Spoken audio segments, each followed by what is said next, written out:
Welcome back to the quiet apothecary.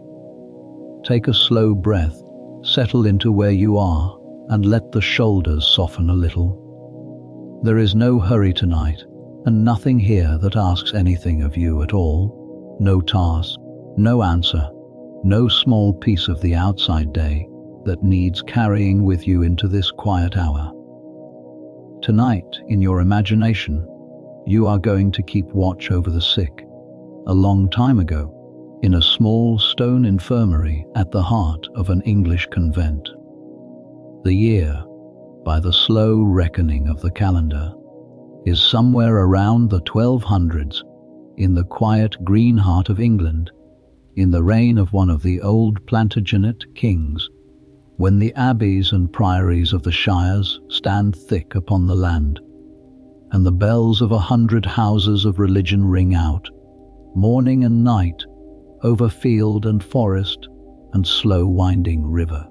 You are a nun of a Benedictine house, a small community of women set down in a fold of gentle hills, behind a wall of grey stone, where the world outside goes on its noisy way,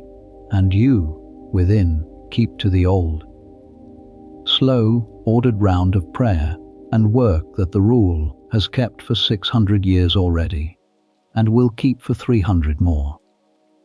You have taken the veil many years now, long enough that the outside world has grown soft and distant in your memory,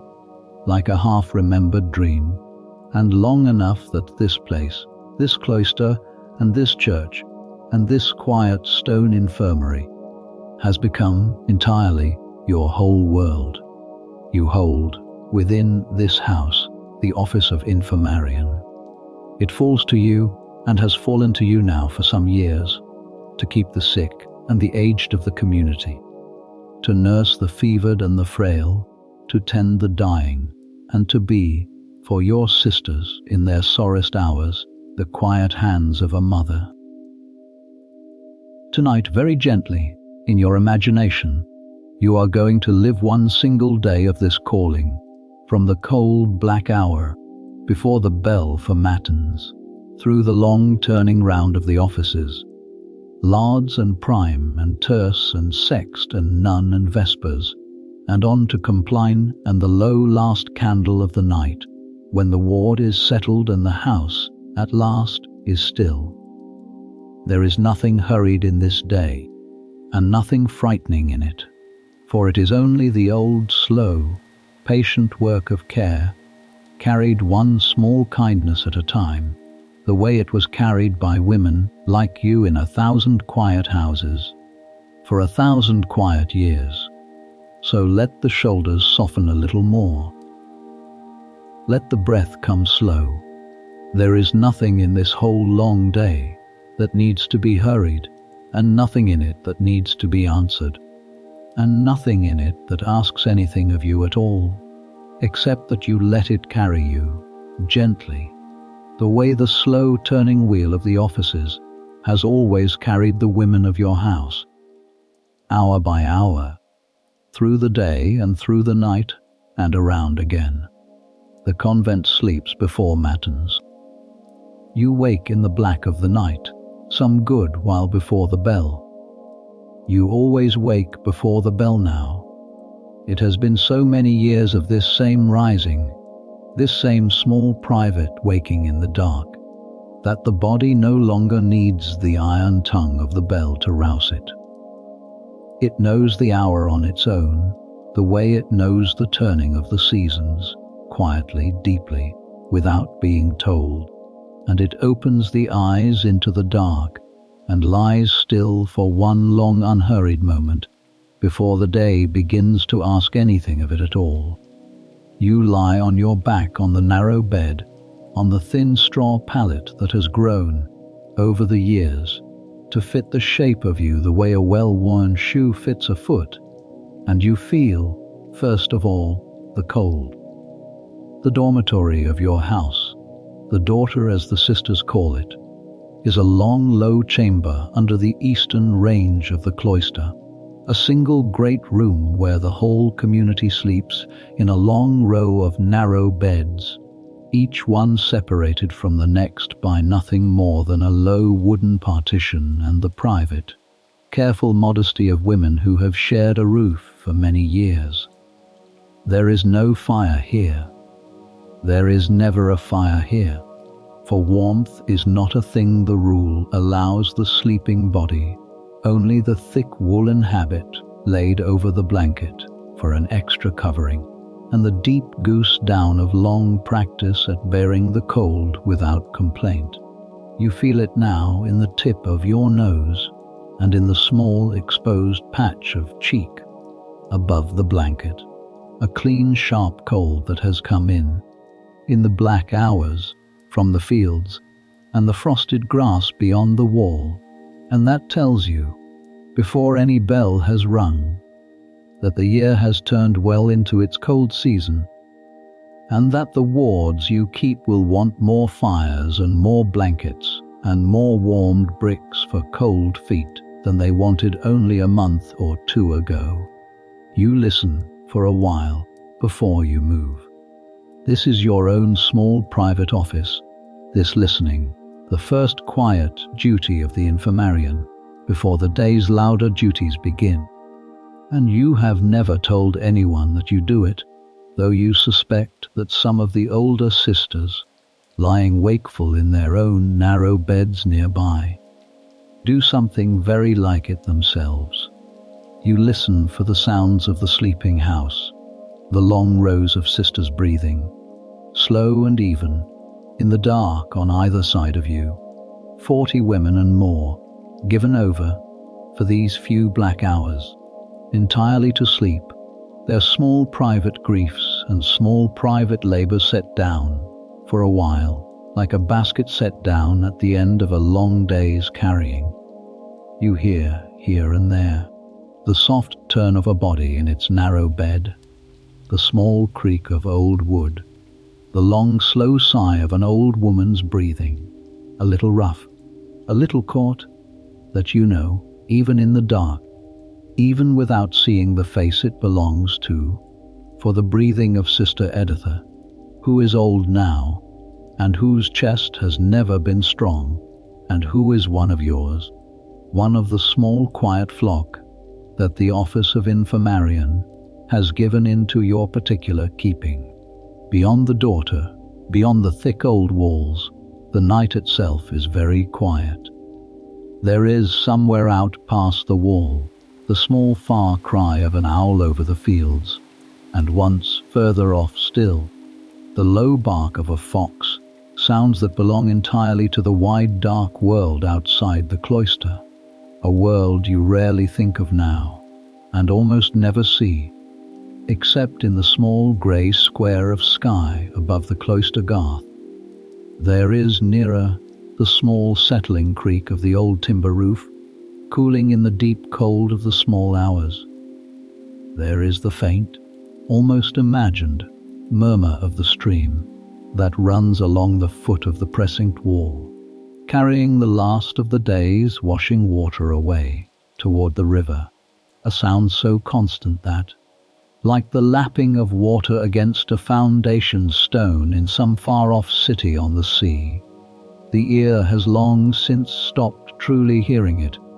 and catches it again only in a wakeful hour like this one, in the deep black quiet before the bell. You think, lying there in the dark, of the day that is coming, the way you think of it every night at this same black hour, laying it out gently in your mind, the way a careful woman lays out her tools before a piece of work. There is Sister Editha's chest to hear again this morning, for it has been troubling her more than usual these last few cold days. There is Sister Agnes, who broke her hip in a fall upon the frosted flags of the cloister walk near a fortnight past, and who must be turned in her bed through the night to keep the skin whole, and whose bandages must be changed again come morning. There is the young novice, Sister Wolfhild, no more than 17,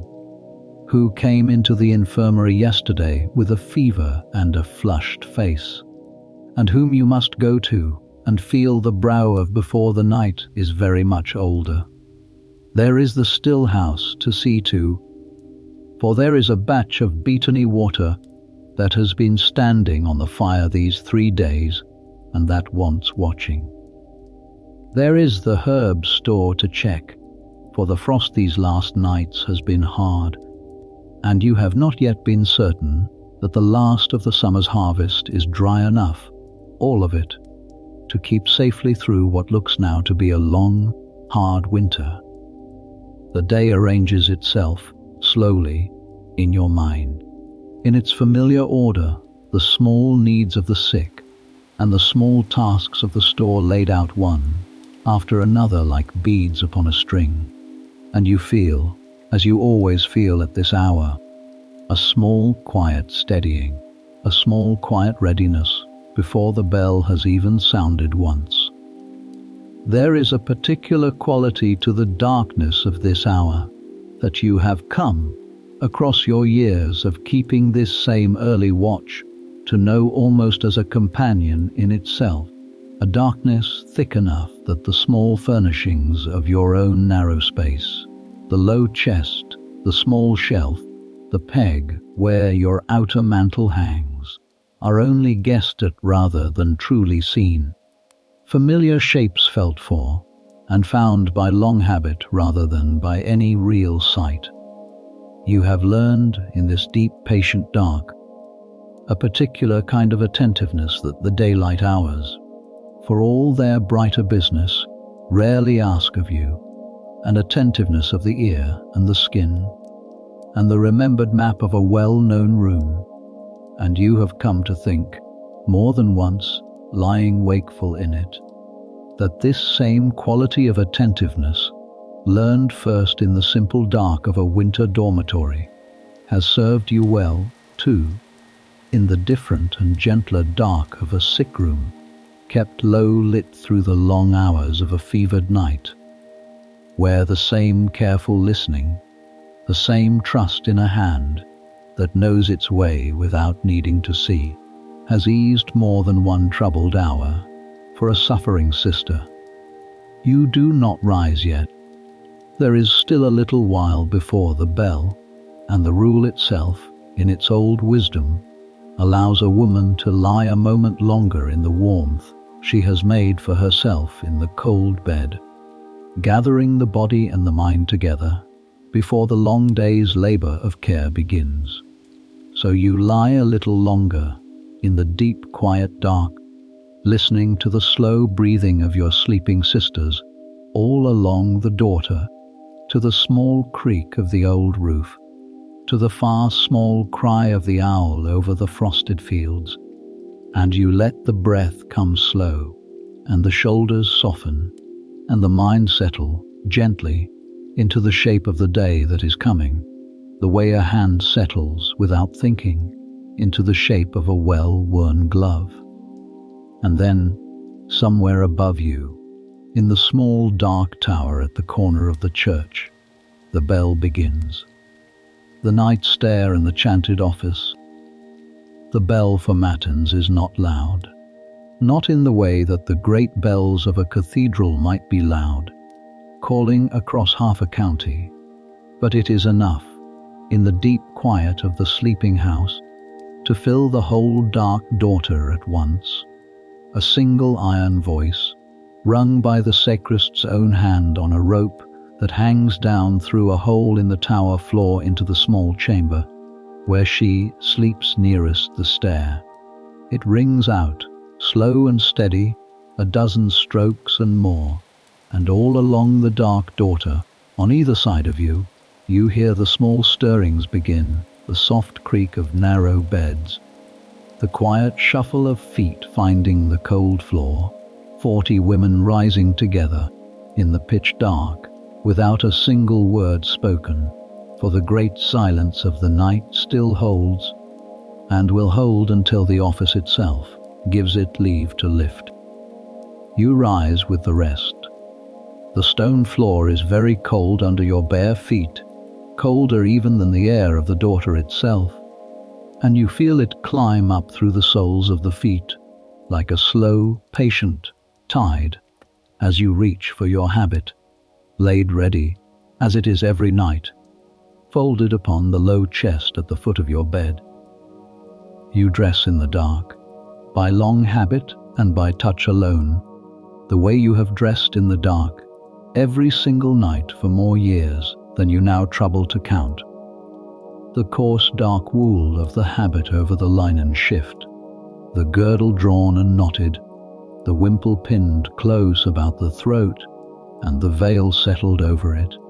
each small motion so worn smooth by repetition that the hands need no candle and no thought to find their way through it,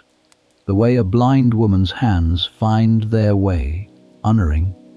about a house she has known her whole life long. All along the daughter, the same small quiet business is happening in 40 narrow spaces at once, the soft rustle of wool, the small creak of a chest lid, the faint clink of a girdle buckle, and no voice raised above the smallest murmur, for even now, in the business of rising, the silence of the night is kept, out of the old, deep, patient reverence that the rule asks of every hour that belongs, properly, to God and not to talk. You take up, as every sister takes up, a small hooded candle lantern from its shelf by the head of the stair, and you touch its wick to the single small lamp that burns, low and constant, at the head of the daughter all night long, a lamp that is never let go out, for a house of women rising in the pitch dark needs at least this one small steady flame to kindle its many small candles from. And then, in a long slow silent line, candle by candle, the community goes down the night stair. The night stair is a narrow, steep, worn stone stair that runs directly down from the daughter into the south transept of the church, built exactly for this purpose, so that the sisters need never step out into the open cold of the cloister garth in the black hours of the night office,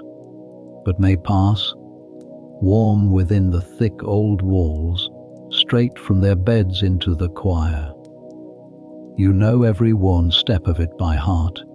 the particular hollow worn into the third step from the top by centuries of careful feet, the slight turn of the stair at its middle landing, the low arch at its foot where a tall woman must bend her head a little. You go down it now in your turn,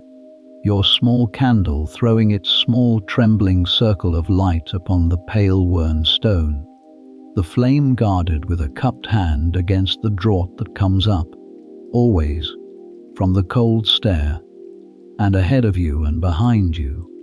Other small flames go down the same worn steps, a long slow procession of candlelight, descending one by one into the dark heart of the church.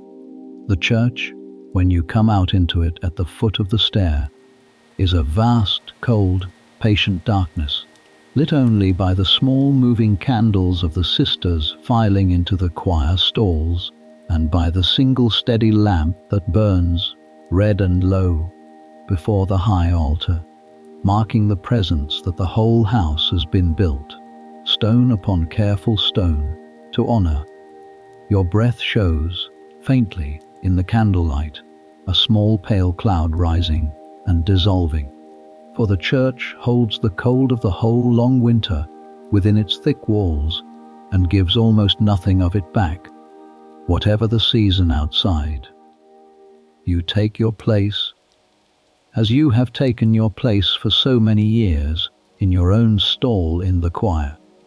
the wood of the Misericord seat worn smooth and dark, and slightly hollowed by generations of sisters, leaning their weight against it through the long night offices.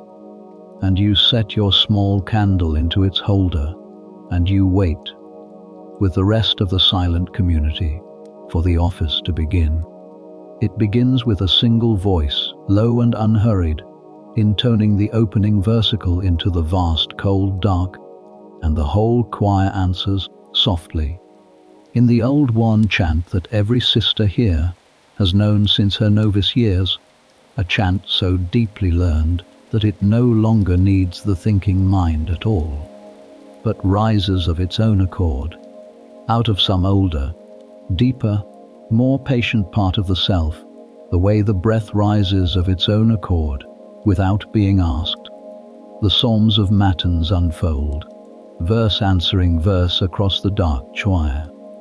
one side of the stalls to the other, slow and even and unhurried, the ancient Hebrew words carried in Latin across 600 years of English winters by voices very like your own, and you let your own voice join the slow current of it, low and steady, not thinking now of Sister Editha's chest or Sister Agnes's bandages, but only of the words themselves and of the old, deep, settling peace that the chanting always brings, the way the slow turning of a mill wheel brings peace to the miller who has turned it all his life. The candles gutter, low and small, in the vast cold dark of the church,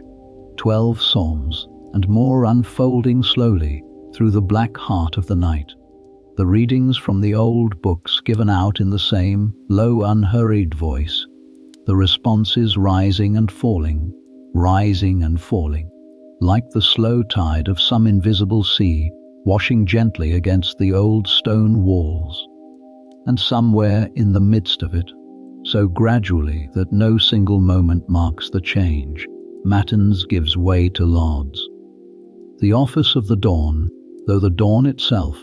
is still a long way off beyond the small dark windows, and the psalms of praise rise up, in their turn, into the cold dark air of the church, thanking a light that has not yet come, in the old patient faith that it will come, as it always has come, as it came yesterday and will come tomorrow, over the frosted fields beyond the precinct wall. There are, within the long unfolding of this night office, small quiet variations that mark the turning of the wider year, even within the unchanging frame of the Latin words themselves, an antiphon proper to the particular season of the church's calendar, a reading chosen for the day, and you find, as you chant the old familiar responses this particular night, that your own private thoughts drift, now and again, gently, alongside the sacred words, not in any distraction that troubles you, for you have learned, across your years in the choir, that such gentle drifting is itself a settled and accepted part of the long night office, but simply in the way that a mind long trained to hold two things at once, the sung prayer and the quiet private concern for a sick sister waiting elsewhere, learns to let both continue side by side, without either one crowding out the other. You think, once, briefly, of Sister Wolfhild's fevered brow, and offer wordlessly, alongside the sung psalm, a small private hope for her easier rest, and then let the thought go again, gently, back into the larger current of the chant, the way a leaf, let go upon a slow stream, is carried on, without struggle, by the water's own patient motion.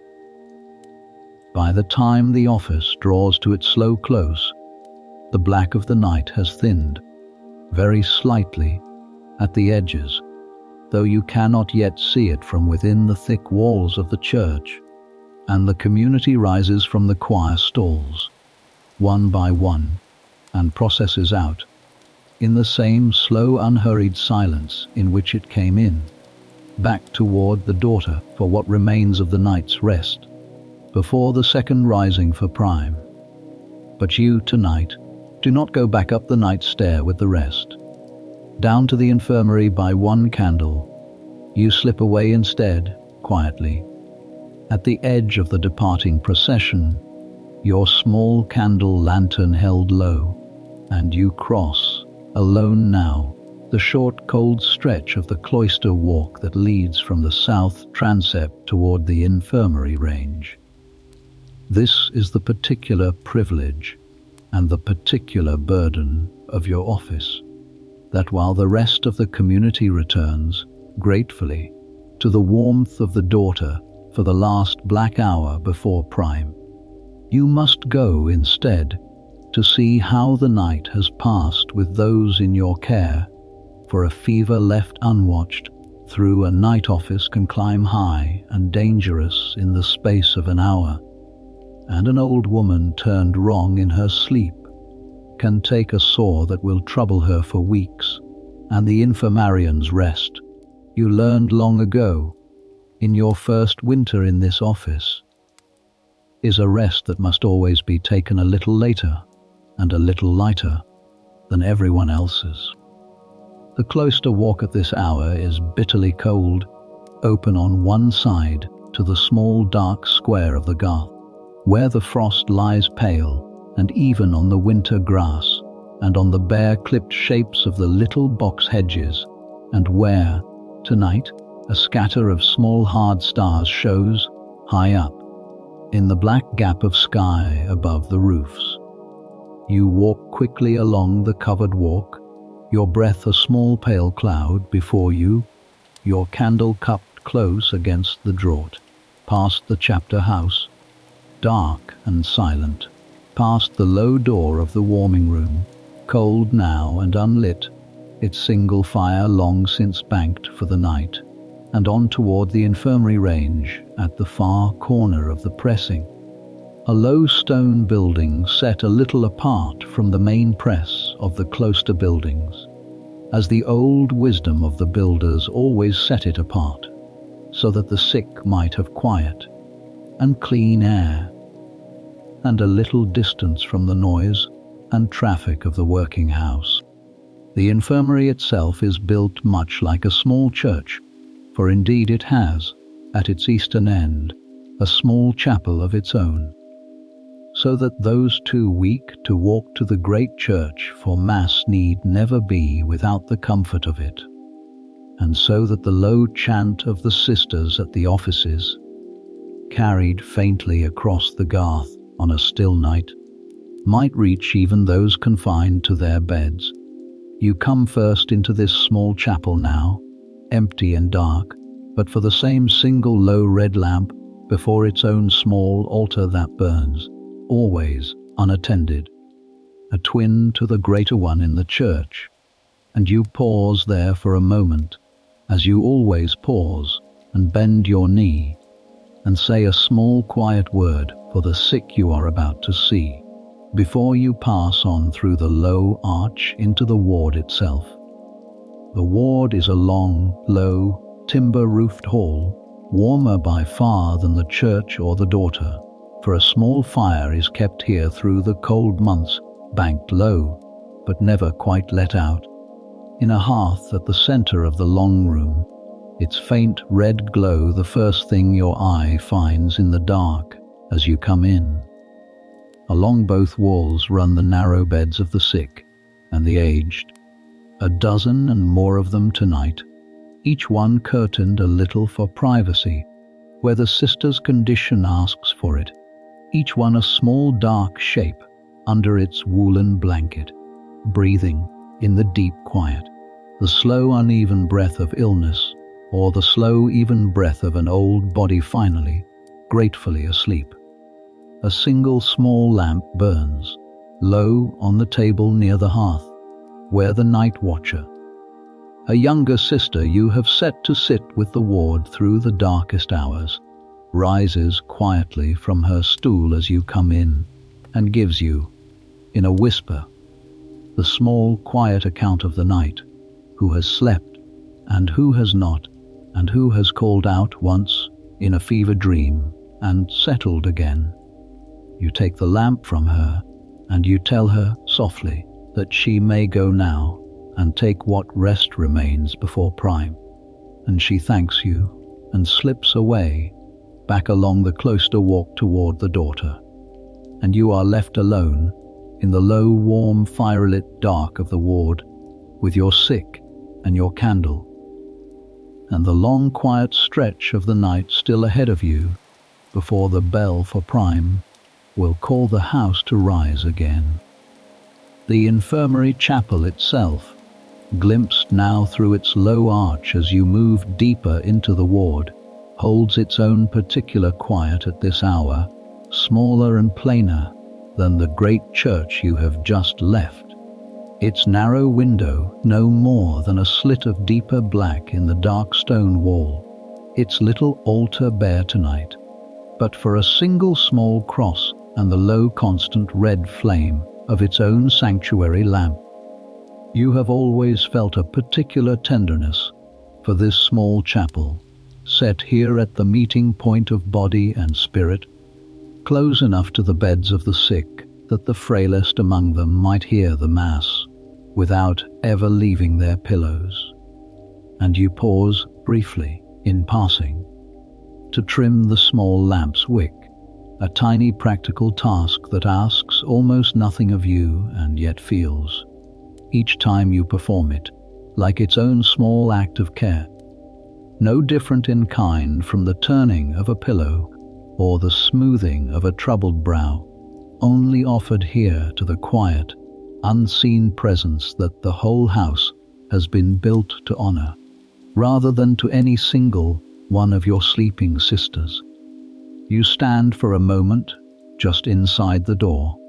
and let your eyes settle into the dark, and let the ear settle into the small sounds of the ward, the slow crackle of the low fire, the soft breathing, near and far, of a dozen sleeping and half-sleeping women, the small creak of an old bed as someone shifts beneath its blanket. There is a particular quality to this hour, this deep black hour of the Infirmarian's private watch, that you have come over the years to hold very close and very dear, though you could not, if asked, quite say why. It is not a peaceful hour, exactly, for there is always some small worry in it, some fever to check, or some old wound to smell for the first sour warning of trouble. But it is a quiet hour, and a private one, and an hour in which the whole great weight of the day's coming business, the offices and the compounding, and the meals, and the endless small business of a busy house, has not yet begun to press upon you, so that you and your sick are, for this little while, entirely alone together in the low firelit dark, and the care you give in this hour is given for no other reason than that it is needed, quietly, gently, one small kindness at a time. So, take up the lamp now, and let us go together, softly, along the row of narrow beds, and see how the night has passed with those in your particular keeping. For there is Sister Editha to hear, and Sister Agnes to turn, and young Sister Wulfhild's brow to feel, and the night, though it is thinning now toward its end, is not yet quite done with its long quiet work. The sisters who do not sleep easily, you go first, as you always go first, to Sister Editha, whose bed stands nearest the hearth, for she is old now, older than any other sister in the house. Old enough that she was already grey, and stooped when you yourself came to the convent, as a girl of 15, and old enough that the warmth of the fire is a kindness her thin old blood can no longer spare itself. She is awake, or very nearly, her clouded eyes, blind now these 5 years with the slow white film that has crept over them like frost creeping over a window pane, open in the dark and turned, by long habit, toward the small sounds of your coming. You have no need to speak your name. She knows your step, the particular soft fall of your foot upon the worn boards, the way she knows the step of every sister in the house. For a woman who has lost her sight learns in time to read a whole convent by its footsteps alone. The quick, light step of the young novices, the slow, careful step of the old, the particular unhurried, patient step of the Infirmarian, coming, as she always comes, on her rounds. You set the lamp down and take her thin, cool hand in your own, and you ask her, low and gentle, how the night has gone with her, and she tells you, in the small dry whisper that is all her voice has left to it now, that the chest has been tight again, a little, in the small hours, but easier now, and that she slept, she thinks a little, between the tightness. You lean close and listen, your ear near her breast, to the slow working of the old lungs, and you hear the small dry rattle there that has been with her, now, for some weeks, and that you have come to know as well as you know her voice, a small sound that does not, tonight, seem worse than it was yesterday, and that is, in an old woman of Sister Editha's great age, as much good news as any night is likely to bring. You settle her blanket a little higher, and you tell her, softly, that you will bring her the warm horehound syrup again after prime, and she nods and thanks you, in the old formal courteous way that her generation of novices was taught, and closes her clouded eyes again, content, and you move on. You have learned, across your years of these deep night rounds, to move between one bed and the next with a particular unhurried steadiness, neither lingering so long at any one that the others are kept waiting, nor moving so briskly that any single sister feels herself hurried through. And you carry that same steadiness with you now, setting the lamp down a moment on the small table beside Sister Editha's bed before you rise and turn, quietly, toward the next. Sister Agnes lies 2 beds further along, on her back, as she must lie now since the fall that broke her hip upon the frosted flags of the Cloister walk near a fortnight past, propped carefully with rolled blankets to keep her from turning onto the injured side in her sleep. She stirs as you come near and winces, a small involuntary catch of breath, for even the smallest shift of an old broken hip brings its own small sharp reminder of itself, and you speak to her, low and soothing, before you touch her at all, telling her it is only you. Only the Infirmarian come to turn her a little and ease the bedding, and she relaxes slightly at the sound of your voice, for Sister Agnes was, before her fall, one of the most active women of the house, forever busy at some task or another in the kitchen garden or the laundry, and the long stillness of her convalescence sits hard upon a temperament so little used to it. You turn her carefully, with the help of the rolled blankets, shifting the weight of her slowly from one side toward the other, watching her face for the small signs of pain that tell you when to pause and when it is safe to go on, and you check, by careful touch in the low lamplight, the skin of her hip and her heel and the small of her back, for these are the places where a body kept too long in one position begins, quietly and dangerously, to break down, and where the smallest red mark, caught early, may be saved with careful turning and a soft wool pad, but left unwatched may become, in time, a sore that will not heal for months. Tonight the skin is whole and unbroken, pink but not angry, and you breathe a small private thanks for it, and you settle her in her new position, with fresh rolled blankets at her back, and you tell her that the bandages will be freshly changed in the morning, after prime, when the light is better for the work. Beyond Sister Agnes, in a small curtained corner near the chapel end of the ward, lies the youngest of your present flock, Sister Wolfhild, a novice of no more than 17 years, who came to you only yesterday with a high colour in her cheeks and a fever that has not yet quite broken. You draw the small curtain aside and set your hand, gently, to her brow, and find it warm still, warmer than you would like, though not so burning as it was when they brought her to you yesterday afternoon, flushed and complaining of a soreness in the throat that has, by evening, spread its heat through the whole young body. She stirs at your touch and opens heavy eyes, and murmurs something that is not quite words, and you soothe her, low and quiet, the way you have soothed 100 fevered novices before her, telling her that it is only the Infirmarian,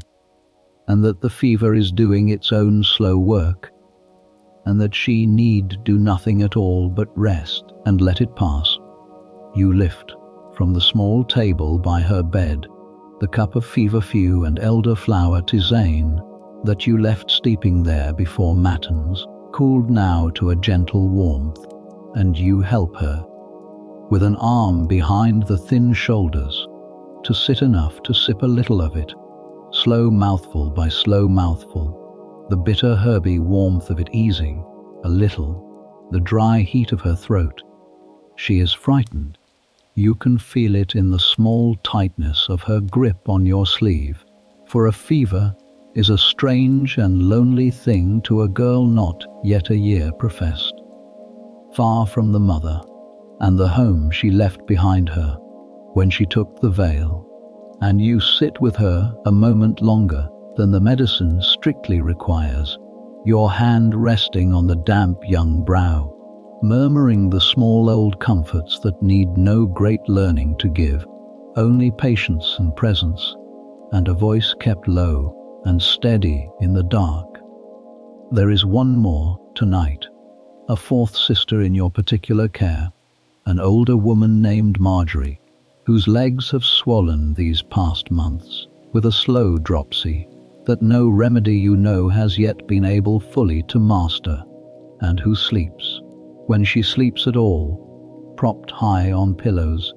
for lying flat brings a tightness to her breath that frightens her. You find her sleeping now, if lightly, her breath a little labored but steady, and you do not wake her,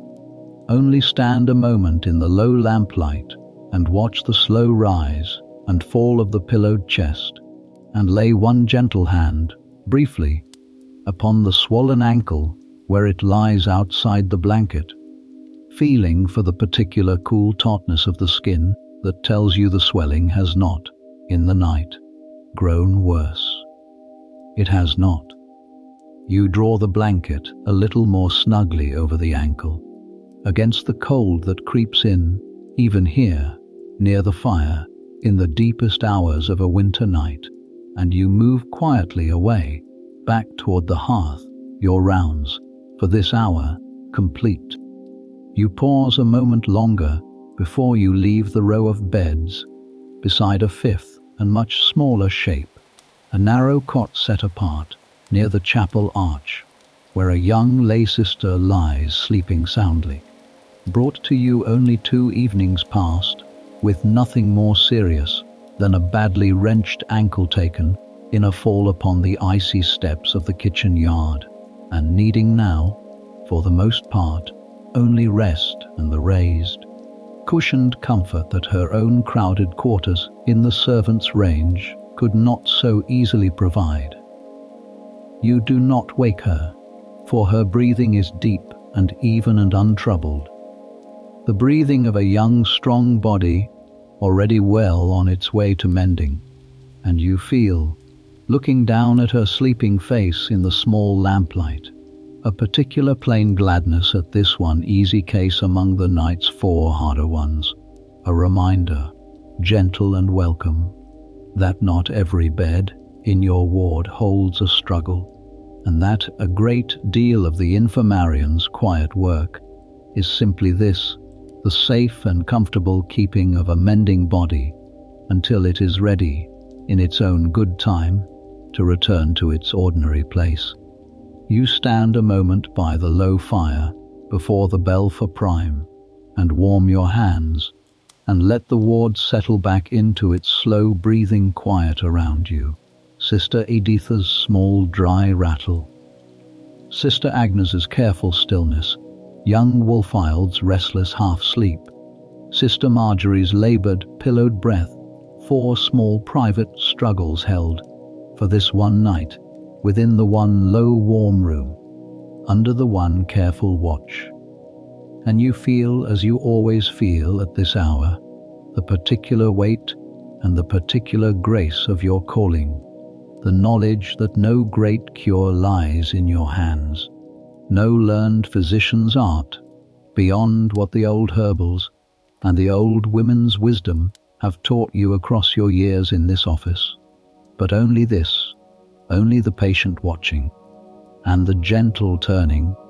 and the warm cup held to a fevered mouth, and the low steady voice in the dark, given one small kindness at a time to those who cannot, tonight, care for themselves. It is enough. It has always, in the long slow turning of your years here, been enough. You think, standing there in the low firelight with your hands slowly warming, of how you yourself came to hold this office, for it was not a thing you sought out in your first years within these walls, but a thing that found you, slowly and almost without your noticing, the way a particular skill so often finds the hand best suited to it. You were, as a young novice, quiet and watchful and quick to notice small things, the particular pallor that comes before a fainting, the particular restlessness that comes before a fever breaks, and the infirmarian of that earlier day, an older woman long since gone now to her own rest, noticed your noticing, and began gently to draw you into her own rounds, first only to carry water and fold linen, and then, in time, to hold a fevered hand while she measured a tincture, and then, at last, across some several patient years, to grind at the mortar yourself, and to read the wall of jars for yourself, and to know, in your own hands and your own trained eye, the whole quiet craft that she had spent her own long years learning from the Infirmarian before her intern. You remember still, though it is many years distant now, the particular pride and the particular fear of the first night she left you alone with the ward, trusting you at last to keep the watch yourself while she took her own rest. And you remember, too, how quickly the fear settled once the first hour had passed, into something steadier and calmer, a sense that the work itself,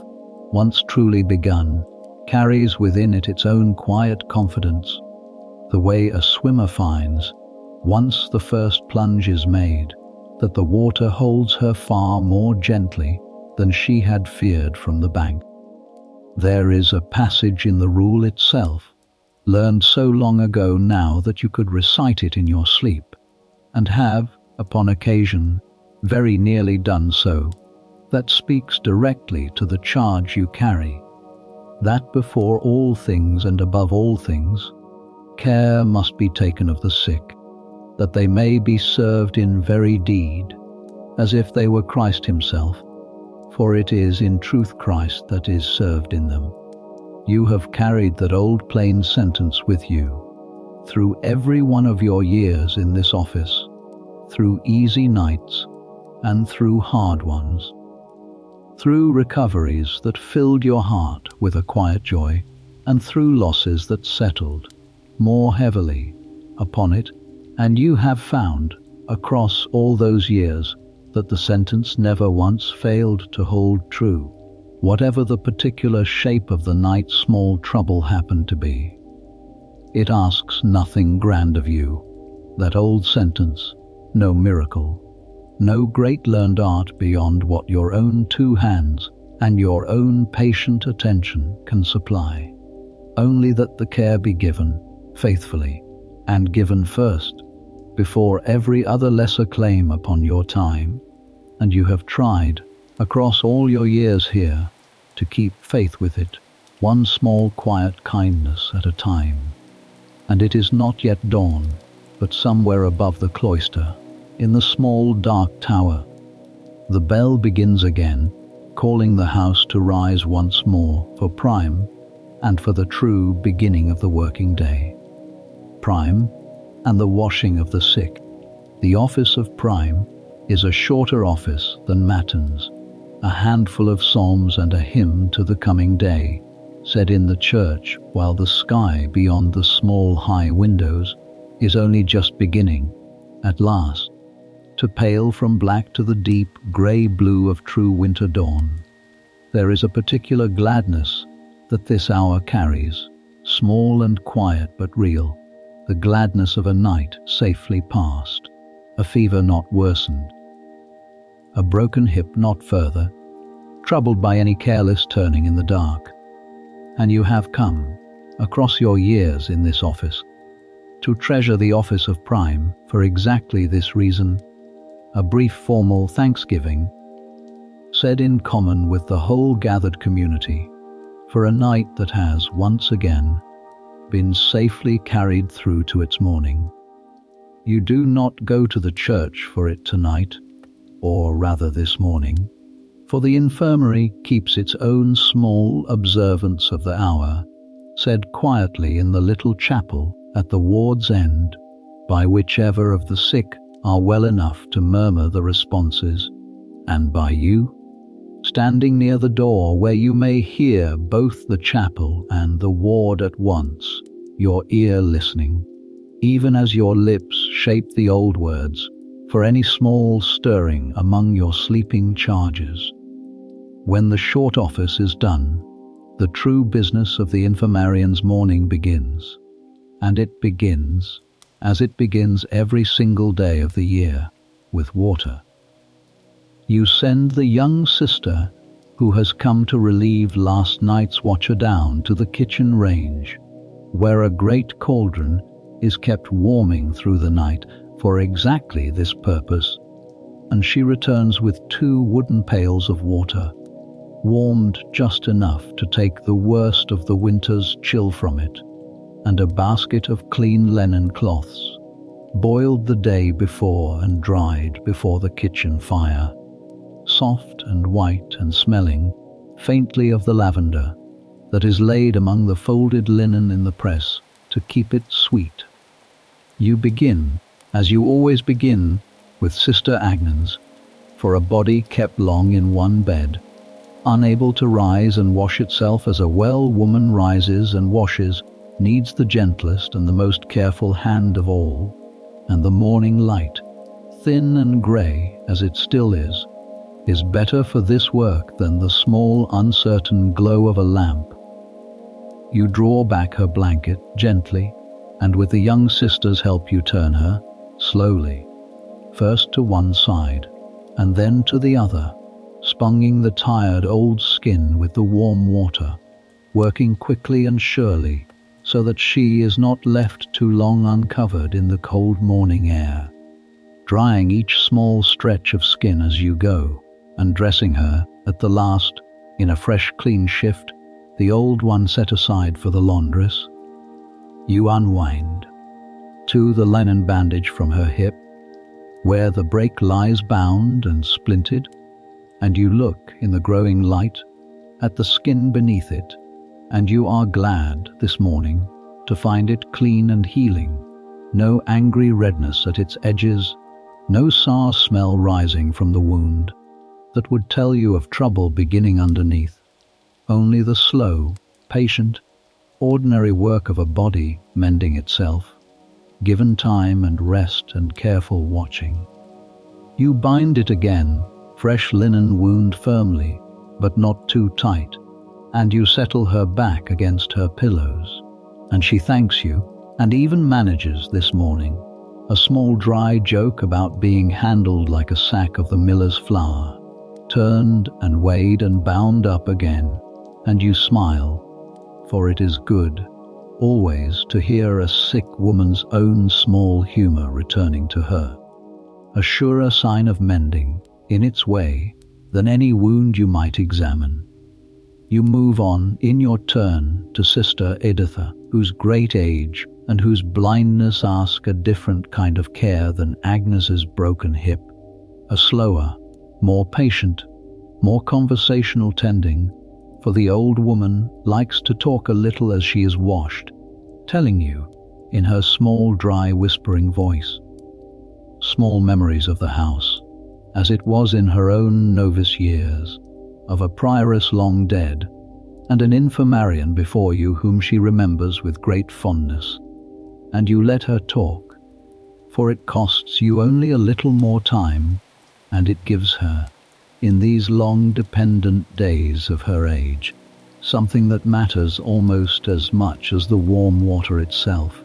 which is the simple sense of being heard, and known, and valued for more than the illness that has brought her low. You wash her face and her thin old hands, and comb out, with great gentleness, the few remaining wisps of white hair beneath her wimple, and you help her, with the young sister's steadying arm, to sit a little more upright against her pillows, propped so that the tightness in her chest may ease a little, and you bring her, as promised, the warm horehound syrup, a thick, dark, sweetened decoction that you keep always ready in a stoppered jar near the hearth for exactly such mornings as this one, and she takes it, slowly, a spoonful at a time, and the small dry rattle in her chest. When you lean to listen once more sounds, you think, very slightly easier for it. Young Sister Wolfhild is next, still flushed with her fever, but cooler than in the deep of the night, and more truly herself, blinking and a little embarrassed, now that the daylight has come, at having been so frightened and so childlike in the dark hours before. You wash the fever sweat from her, gently, and change the damp linen of her shift and her bedding for fresh, and you feel her brow again, and are glad to find it cooler still, and you tell her, kindly, that the fever is breaking, as fevers of her kind most often break, in their own good time, and that she has only now to rest, and drink what is brought to her,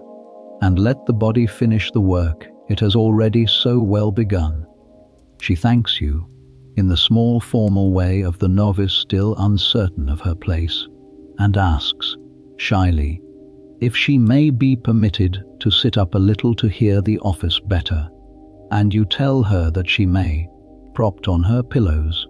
so long as she does not tire herself. And you see, in the small brightening of her young face, how much even this small permission means to a girl who has spent her first night ever in an infirmary bed. Sister Marjorie, last of your four, is more difficult this morning, for the swelling in her legs has not eased overnight, and the effort of sitting up enough to be washed brings, as it always brings now, a tightness to her breath that frightens you a little more each week that this slow illness holds her. You work as gently and as quickly as you can, sponging and drying and dressing her with the young sister's help, and you lift her swollen feet, when the washing is done, onto a bolster, raising them above the level of her heart, in the manner the old herbals teach, for such dropsical swellings, and you note, in your own private reckoning, kept nowhere but in your own memory, that you must speak with her again today about the dandelion root decoction, and perhaps ask the cellaress, too, for a little less salt in the food that is sent up to her from the kitchen, for salt, you have long observed, though you could not say precisely why,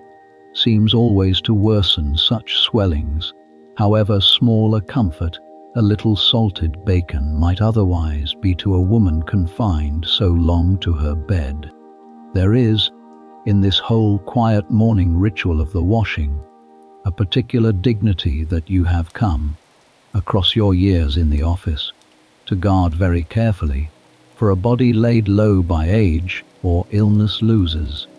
all too easily, a certain measure of the ordinary privacy and the ordinary self-command that a well woman takes entirely for granted. And you have seen, in your own novice years, infirmarians less careful than you have since learned to be, who let the necessary intimacy of such washing slip, without quite meaning to, into something brisk and impersonal, a task performed upon a body rather than a service rendered to a sister. You have tried, across your own years in the office, to keep it always the second of these, speaking gently throughout, asking leave before each small necessary touch, covering what need not, for the moment, be uncovered, for you have come to believe, firmly, that the manner of a kindness matters nearly as much as the kindness itself, and that a woman washed with true courtesy carries away from the washing not only a clean body, but a small renewed sense of her own worth, undiminished by the illness or the age that has, for now, made her dependent on another's hands. By the time the washing of the floor is finished, and the soiled linen carried away to the laundress, and the basins emptied, the light beyond the small windows of the ward has grown from grey to a pale, clean, wintry gold, and the day, at last, properly begun. You straighten and press a hand for a moment to the small ache that has settled, as it settles most mornings, into the small of your own back, and you allow yourself one brief, unhurried breath before the next duty of the day calls you onward, which is the herb store and the long, careful, necessary business of the house's whole winter supply of remedies. Behind the cloister the herb store lies in a low, dry, stone-built chamber set into the range behind the infirmary, a small windowless room, cool and dark and carefully kept, for the whole art of the infirmarian's trade rests, in the end, upon nothing more mysterious than this: the patient gathering and drying and careful keeping of the plants of field and garden, so that their small quiet virtues may be called upon, dried leaf and dried root and dried flower, through every month of the year, whether or not the growing thing itself still stands, green and living, in the physic garden outside. You come into it now with your lamp, for the room has no window of its own, only a small vent high in the wall for the air, and you set the lamp upon the broad old table at its center, and the small warm light wakes, slowly, out of the dark, the long rows of shelves that line every wall from the stone floor to the low timbered ceiling, each shelf laid thick with the season's harvest, tied in bunches or spread on frames of woven willow, or kept, the more precious and more delicate of them, in small stoppered jars of plain earthenware, each one marked, in a careful hand that is your own, or the hand of the infirmarian before you, or the hand of the infirmarian before her again, with the plain English or the old dog Latin name of what it holds. You walk the length of the room slowly, the lamp held up, and let your eye pass along the shelves, the way a careful housewife's eye passes along her own store before the hard months of winter close in, checking, more by long habit and instinct than by any real doubt, that each bunch still hangs dry and sound, that no damp has crept in anywhere to spoil the careful work of the summer's gathering. There is the great hanging store of betony, gathered from the physic garden in high summer and dried in loose bunches from the beams, a plant so trusted in this house and in every house like it, that the old sisters say a body with betony in the store need never fear very much at all, for it is given for the head and for the wounds, and for a dozen other small troubles besides, and its dry grey-green leaves, when you crush a little between your fingers, release a warm, bitter smell that has come, over your years in this office, to mean simply safety, the way the smell of new bread means, to a hungry traveller, simply home. There is the store of rue, hung apart from the rest in its own small corner, for its smell is sharp, and its virtue strong, given sparingly and with care, for the easing of certain women's troubles, and for the driving off, the old wisdom holds, of the small biting things that trouble a sick room in summer. There is the hyssop, kept for the chest, and the fever-few, kept, as you used it only this night past, for fevers and for the ache that sometimes settles behind a troubled eye. There is comfrey, its thick dried root ground, when needed, into a paste the sisters call knitbone, for its old reputation of drawing broken flesh and even broken bone back together, a reputation you have seen proved, gently, again and again, upon wounds like the one that Sister Agnes carries even now beneath her linen bandage. There is yarrow for the staunching of blood. There is wormwood, bitter as its own name, kept for the stomach and for the driving out of the small worms that trouble children and the poor most of all. There is valerian, its root smelling, when disturbed, of something old and strange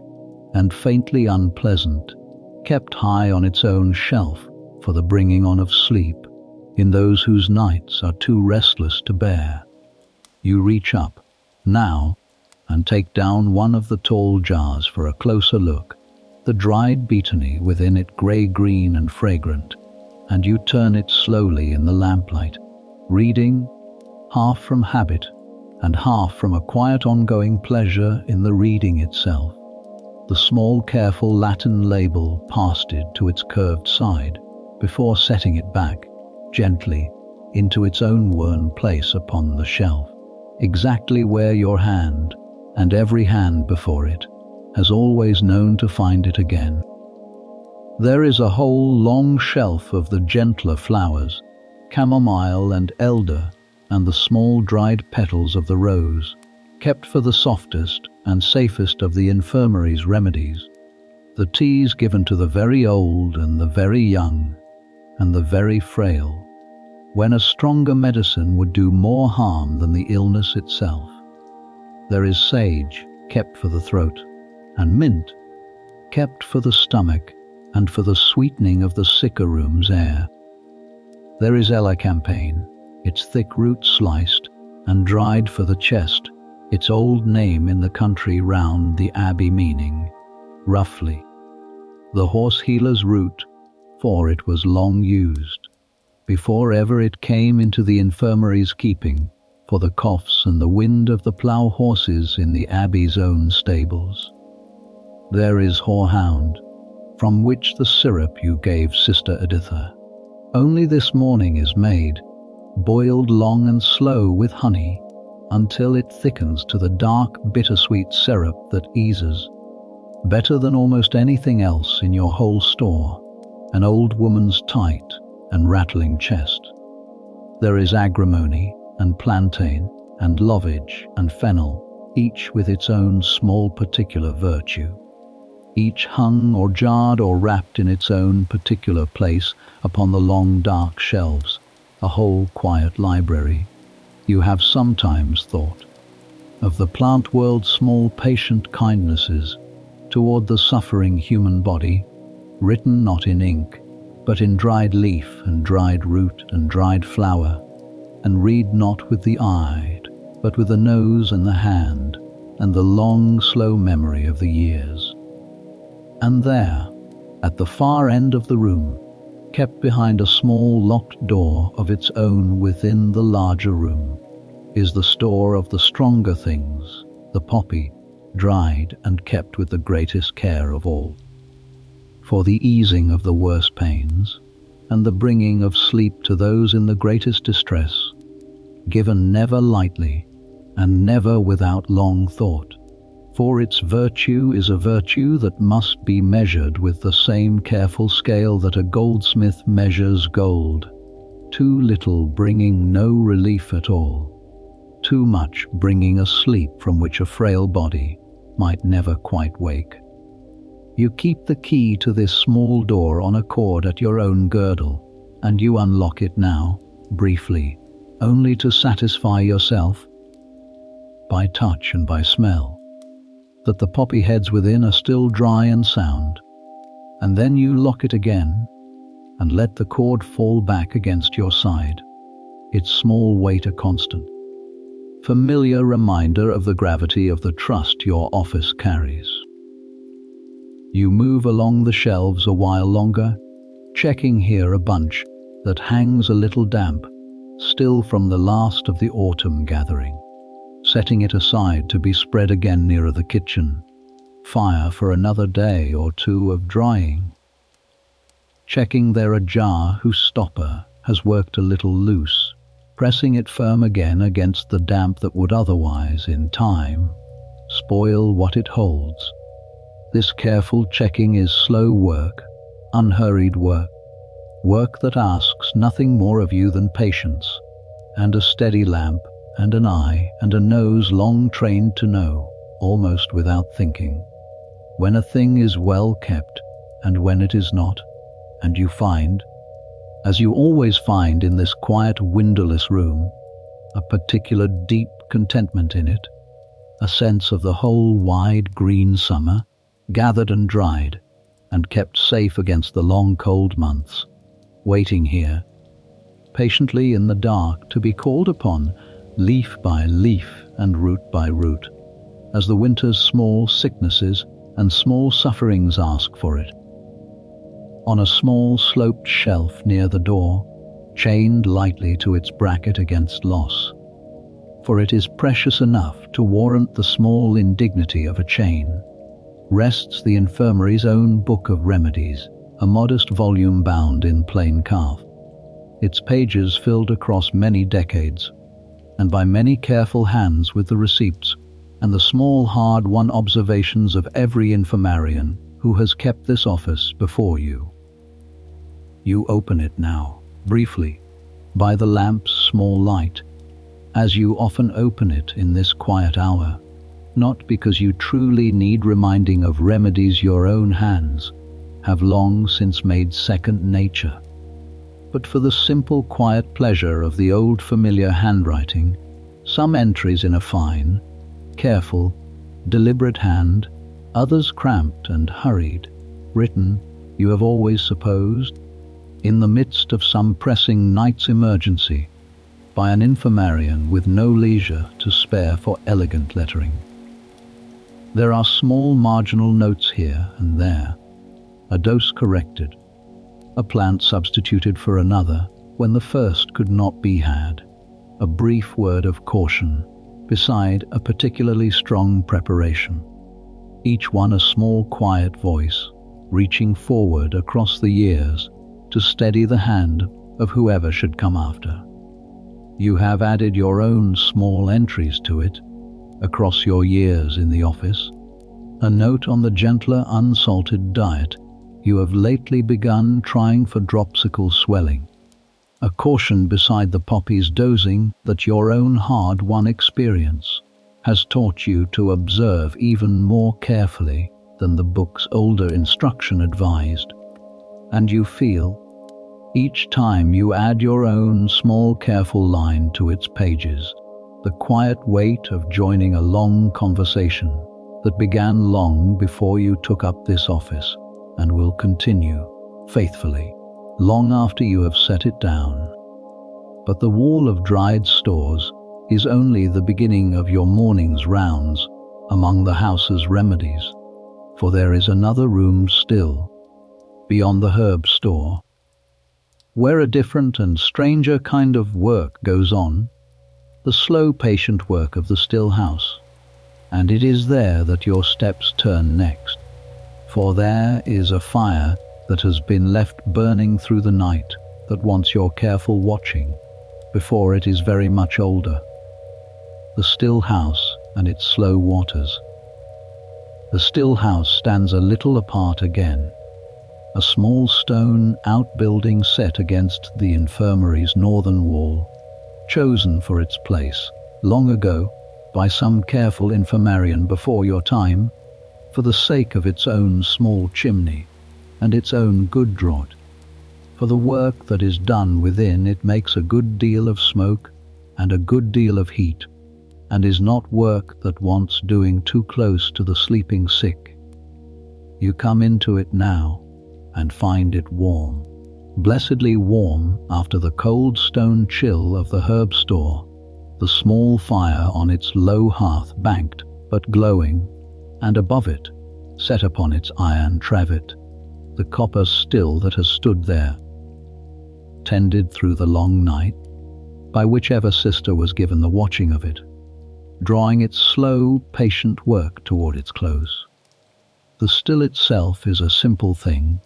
a great-bellied copper pot with a domed lid and a long curving copper pipe running from its crown down into a small cooled vessel set in a trough of cold water.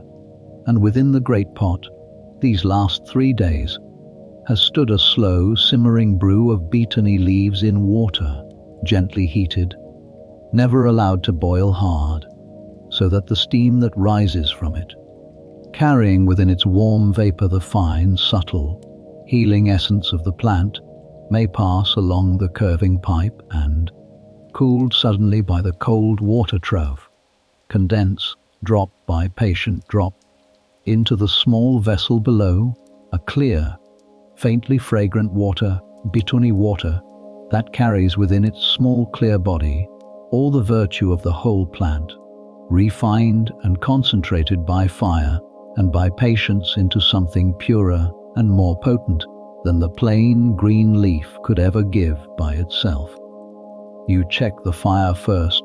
raking the low coals a little, feeding it a few careful sticks of dry wood, for the heat must be kept low and even, never a hard rolling boil, or the delicate virtue of the water will be driven off too fast and too roughly, and half its value lost with it into the open air. You check the small vessel beneath the cooling pipe, and find it a good third full already, a clear pale gold liquid smelling faintly, sweetly, of the dried summer herb it carries, and you allow yourself a small quiet satisfaction, for beetony water, kept stoppered in a cool dark jar, will serve the infirmary through half the winter, a spoonful given in warm ile or warm broth to ease a troubled head or a restless night, a few drops applied, undiluted, to a fresh small wound. The still house holds, too, its own particular smell, quite different from the warm, dry, resinous smell of the herb store, a smell built from warm, damp copper and rising steam, and the particular green fragrance of whatever plant happens at the moment to be steeping upon the fire, a smell that clings faintly to your own hands and your own habit long after you have left the small warm room, so that the sisters in your care have sometimes told you, half in jest, that they can tell, by scent alone, whenever the Infirmarian has lately come from the still house rather than from the herb store or the dispensary. This slow, patient art of distilling is, of all the many crafts your office has taught you across the years, the one that has taught you, most of all, the deep necessity of patience. For the still cannot be hurried, not by the strongest fire, nor by the most impatient hand, and a woman who tries to force it, who feeds the flames too high in her eagerness to finish the work and turn to some other pressing task, will only spoil, in an hour of carelessness, 3 days of careful watching. You have learned, over your years at this small hearth, to let the work set its own pace, to bring your mending, or your beads, or simply your own quiet thoughts, to sit beside it through the long, slow hours, watching the small, steady drip of the clear water into its waiting vessel, listening to the small, steady breath of the fire, and finding, in that long, slow watching, a kind of prayer in itself, a wordless offering of patience laid alongside the plant's own slow surrender of its virtue. There are other waters kept in their season in this same small house, rose water drawn in high summer from the abbey's own roses, sweet and fine, used as much for the anointing of the dying and the washing of the altar linens as for any remedy of the body, and elder-flower water, drawn in the late spring, cooling and gentle, good for a fevered brow or a reddened eye. Each of these waters keeps its own particular season in the still houses yearly round, the rose water calling for the high fullness of the June blooms, gathered early in the morning before the sun has drawn off their fragrance. The elder flower water, asking for the great creamy heads of blossom that crowd the hedgerows just beyond the precinct wall in the last cool weeks of spring. And you have learned, across your years of keeping this small house, to read the whole turning wheel of the year, almost as clearly by the particular water standing at any given season, upon the still's low fire as by the calendar kept in the chapter house itself. You have learned, too, across those same years, a certain patient watchfulness for the small signs that tell a batch has drawn all the virtue it is likely to give, a subtle change in the fragrance of the rising steam, a slight thinning in the steady rhythm of the falling drops,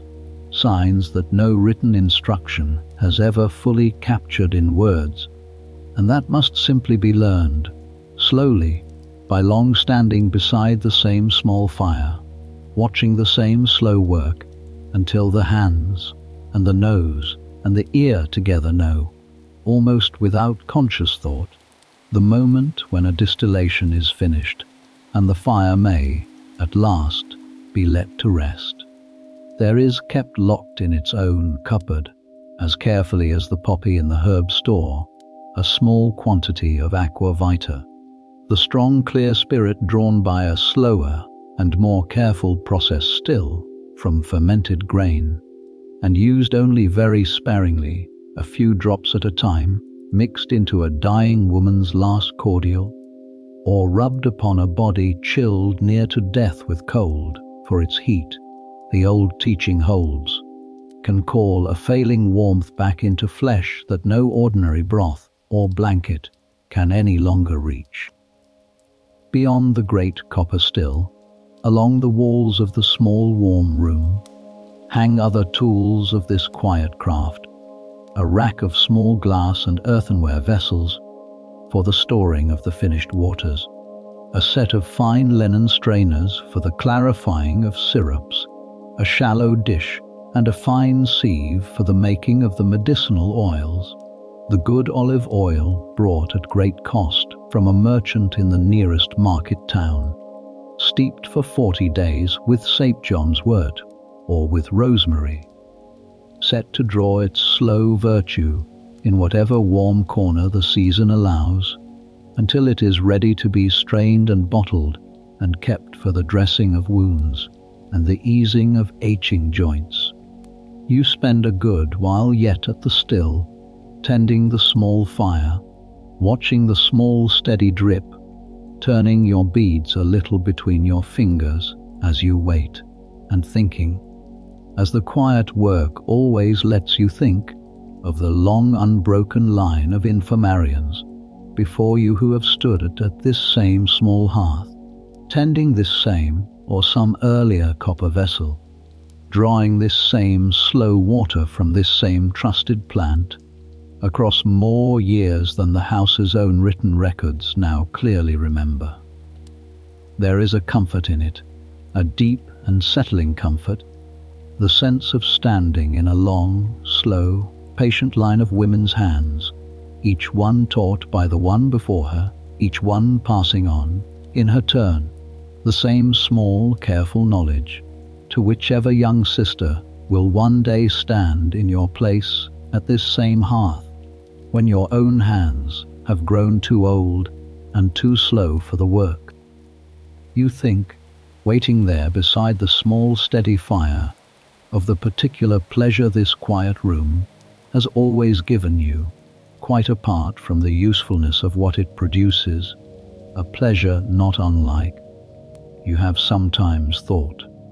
the pleasure the old alchemists of the learned schools are said to take in their own strange and secret arts, though your own small craft claims none of their grand ambitions, seeking only the plain, modest, entirely practical virtue of a well-drawn plant water, and not any transmutation of baser things into gold. There is all the same something that feels almost like a small transformation in the work, a green leafy plant, plain and ordinary as it grows in the garden bed, passing through nothing more mysterious than patient heat and patient cooling, into a clear fragrant water that carries, concentrated and refined, the whole of its virtue in a form far more potent and far more useful to a sick body than the raw leaf could ever have been by itself. You have shown this same slow transformation across your years in this office to more than one young novice curious about the still room's quiet work, and you have watched, each time, the same small flicker of wonder cross a young face at the sight of clear water drawn, drop by patient drop, from what began as nothing more than a handful of dried leaves and a pot of plain water set upon a low fire. At last the water in the collecting vessel has risen high enough, and the fire has burned low enough, that you judge the work, for this batch, complete. You draw the vessel carefully away, and pour its clear pale contents through a fine linen strainer into a waiting stoppered jar, and you damp down the last of the fire beneath the still, for it has done its slow patient work, and may rest now, as you yourself will rest it, until the next batch of some other herb calls for its long steady heat. You carry the finished jar back with you, toward the infirmary proper, well pleased with the morning's yield, and you find, as you cross the short cold stretch of yard between the still house and the ward, that your stomach has begun, quietly, to remind you that neither you nor your sick have yet broken their night's fast, and that the kitchen of the sick, and its own slow gentle craft, is waiting for your attention next. Broths, Possets, and the kitchen of the sick. The infirmary keeps its own small kitchen, separate from the great kitchen that feeds the whole community, for the food of the sick is a different food from the food of the well, gentler, softer, more carefully suited to each particular frailty, and the cooking of it is, in its own quiet way, as much a part of the infirmarian's healing art as any tincture or any plaster. You come into this small warm room, its own low fire kept always burning, and you find the young sister who helps you with the kitchen work already about her morning business, a great pot of barley simmering slow upon the fire for the plain, soft, easily taken barley water that is given, thinned with a little honey, to almost every sick or weakened body in the ward, for it is gentle enough for the most delicate stomach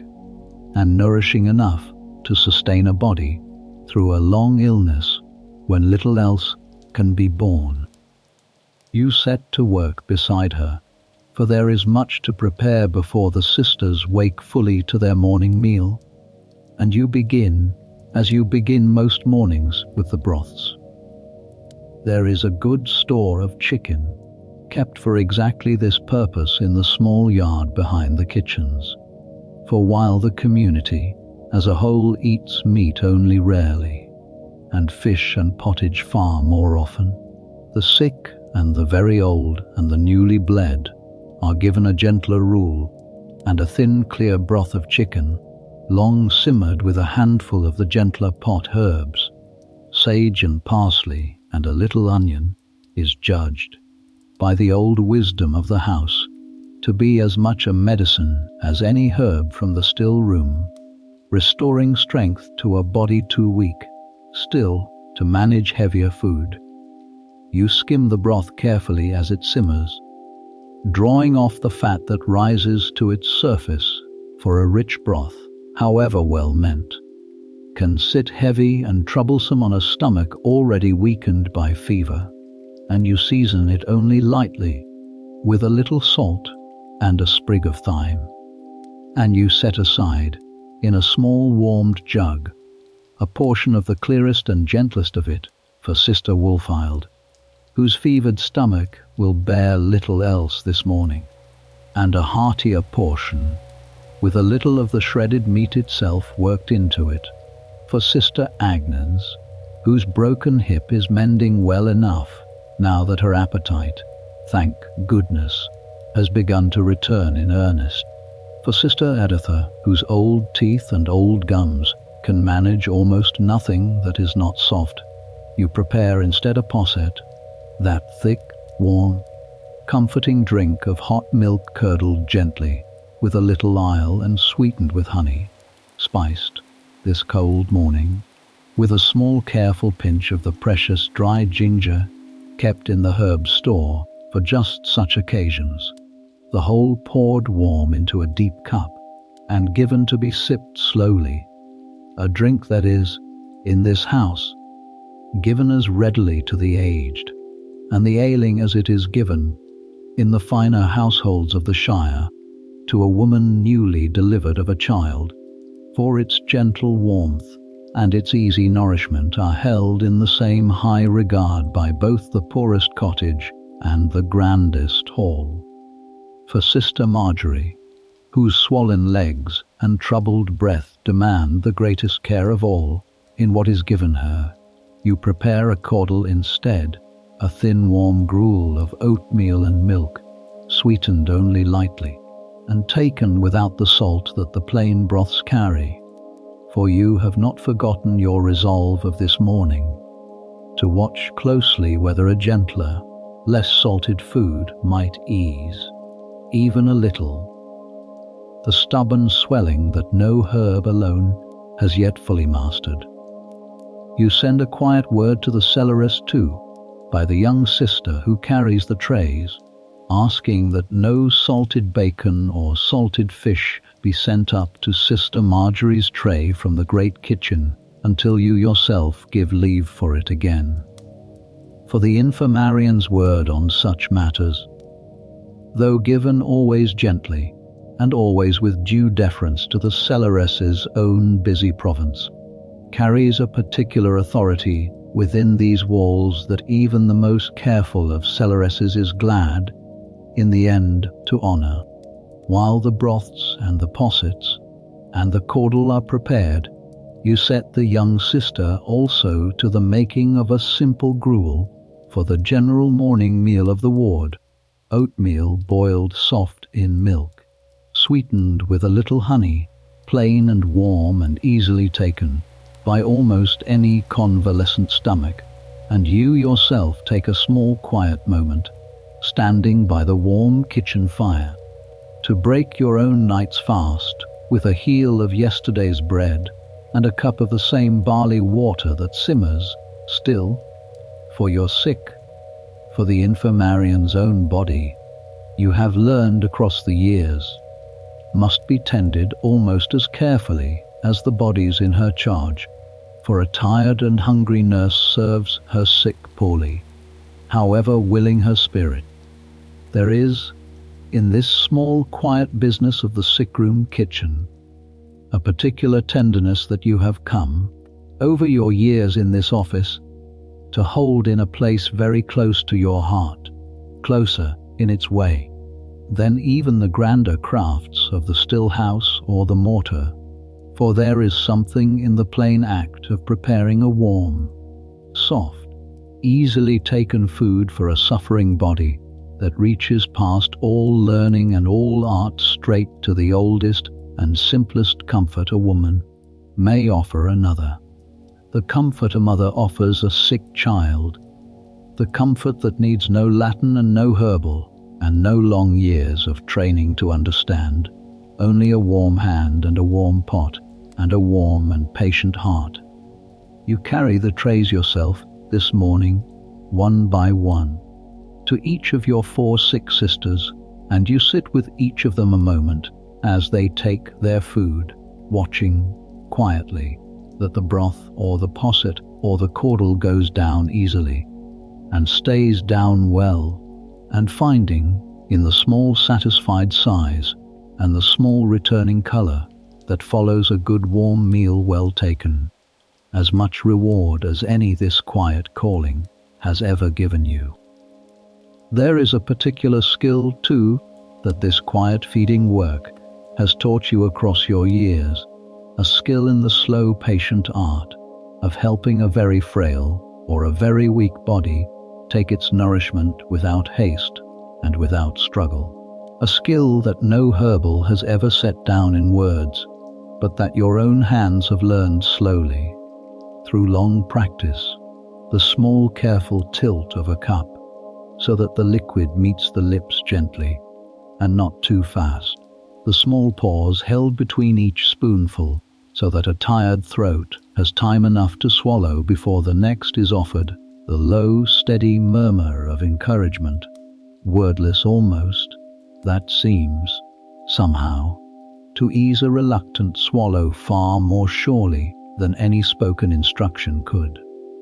You have fed, across your years in this office, sisters too weak to lift a spoon themselves, and sisters too frightened by illness to trust their own throats, and sisters simply too old and too tired to be bothered with the whole long business of eating at all. And you have learned, with each of them in turn, that patience given without any trace of hurry or any visible impatience is, in the end, the greatest single aid to a poor appetite that any kitchen, however well stocked, can ever hope to offer. The infirmary's own small kitchen garden, tucked into a sheltered corner behind the still house and quite separate from both the great kitchen garden and the physic garden proper, supplies, in its own season, a handful of the gentler herbs that season this quiet cooking without ever troubling a delicate stomach, a little parsley, a little chervil, a small sheltered bed of chives that somehow, in most years, manage to send up a few hardy green shoots, even through the thinnest of winters, and you glance now, through the small kitchen window, at its own frost-whitened rows, resolving to see, later in the week, whether any of the hardier chives might yet be coaxed from beneath their frost for a fresh green garnish to brighten Sister Agnes's returning appetite. And it is while you sit thus, with the last of the trays, at Sister Marjorie's bedside, coaxing her gently through her thin warm caudle a spoonful at a time, that you hear, above the cloister, the bell begin again, calling the house and calling you back to the church for the office of Terce and for the quiet work at the mortar that always follows it. Terce and the quiet work of the mortar. The office of Terce is said at the 3rd hour of the day, when the sun, on a clear winter morning such as this one, has climbed just high enough over the precinct wall to lay a thin pale gold light along the eastern range of the cloister, and the whole community gathers again in the church for its short psalms and its brief hymn to the working day now properly begun. You go yourself this time, leaving the ward for a little, while in the care of the young sister, who has helped you through the morning, for the office is a short one, and the walk across the cold garth and back does the body good after the long stooping work of the sick-room kitchen. And there is, besides, a particular steadiness that the daily offices give to a woman, whose work might otherwise, in its constant small emergencies, pull her thoughts in a dozen directions at once. The psalms of Terce are brief and bright, sung in the clear cold light of the church, with a different quality of voice than the low, heavy, night-bound chant of Matins. And you let your own voice rise with the rest, grateful, as you always are at this hour, for the small anchor that the office gives to a day that might otherwise run away entirely into its own business. When the office is done, you return to the infirmary, and turn at last to the work that stands, in the slow order of your days, at the very center of the Infirmarian's craft. The compounding of the remedies themselves, the grinding and the mixing, and the measuring by which the dried leaves and roots and flowers of the herbs store, and the clear distilled waters of the still house, are worked together by patient hand into the finished medicines that will ease, this day and every day, the small sufferings of your sisters. You come to the great work table at the center of the infirmary's small dispensary room, a plain scrubbed table of good English oak, worn pale and smooth by years of just this work. And upon it stands the tool you reach for first and use most often of all, a stone mortar of good grey granite, heavy enough that it does not shift beneath even the hardest grinding, its inner bowl worn to a soft satin smoothness by the countless grindings of the infirmarians who have stood at this table before you. Beside it lies its pestle, a smooth stone club that fits, after your own years of use, the curve of your palm as closely and as comfortably as a well-made glove. And beside that again stand the small brass scales and their neat little set of weights. For an infirmarian, no less than any apothecary in any city shop, measures her remedies always by careful weight and never by careless guess, for a guess,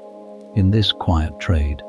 may too easily be the difference between a gentle help and a real harm. This morning's first work at the mortar is for Sister Editha's chest, a fresh preparation of the warming, loosening powder that you give her, mixed into her warm posset, when the tightness settles in worst upon her old lungs. You weigh out, with careful hands, a portion of the dried elecampane root and a smaller portion of the licorice root, sweet enough to soften the bitterness of the rest, and a small pinch of aniseed, and a smaller pinch still of the precious dried ginger. Each ingredient measured against the small brass weights and set into the waiting bowl of the mortar. And then you take up the pestle, and you begin in the slow, steady, circling motion that your hands have known now for so many years that the mind need scarcely attend to it at all to grind. There is a particular rhythm to this work, unhurried and patient. The pestle pressed down into the dried roots and turned, slowly, around the curve of the bowl, again and again, the hard dry pieces cracking, at first with a small dry sound, and slowly, breaking smaller and smaller again, releasing, as they break, their own particular warm bittersweet fragrance into the quiet air of the room, until at last, after a good long while of steady turning, what began as hard dry roots and seeds has become a fine, even fragrant powder, soft as milled flour beneath the fingers. Your own hand, you have noticed, more than once, across your years at this same mortar, has grown to know the particular weight and resistance of each different root, and seed almost as a musician's hand knows the particular resistance of a familiar string, the elecampane yielding slowly and stubbornly at first before breaking, all at once, into a coarse crumbling grain, the aniseed cracking almost at the first firm press of the pestle, releasing its sweet, warm fragrance in a single sudden burst, the dried ginger, hardest of all the roots you commonly grind, asking a longer and steadier patience than any of the rest before it will yield, at last, to a fine and even powder. There is a satisfaction in this accumulated bodily knowledge, gathered not from any book, but from years upon years of the same repeated motion, that you have found nowhere else quite so deeply as here, at this worn stone mortar, where the whole slow history of your calling seems gathered, quite literally, into the trained and practiced strength of your own two hands. You have learned, across your years at this same mortar, that the grinding must never be hurried, for a powder ground too fast and too roughly heats in the bowl and drives off into the warm air some part of the very virtue that the whole slow labor is meant to preserve. So you grind slowly, evenly, patiently, stopping now and again to scrape the gathering powder down from the sides of the bowl with a small flat spatula of smoothed horn, and grinding again,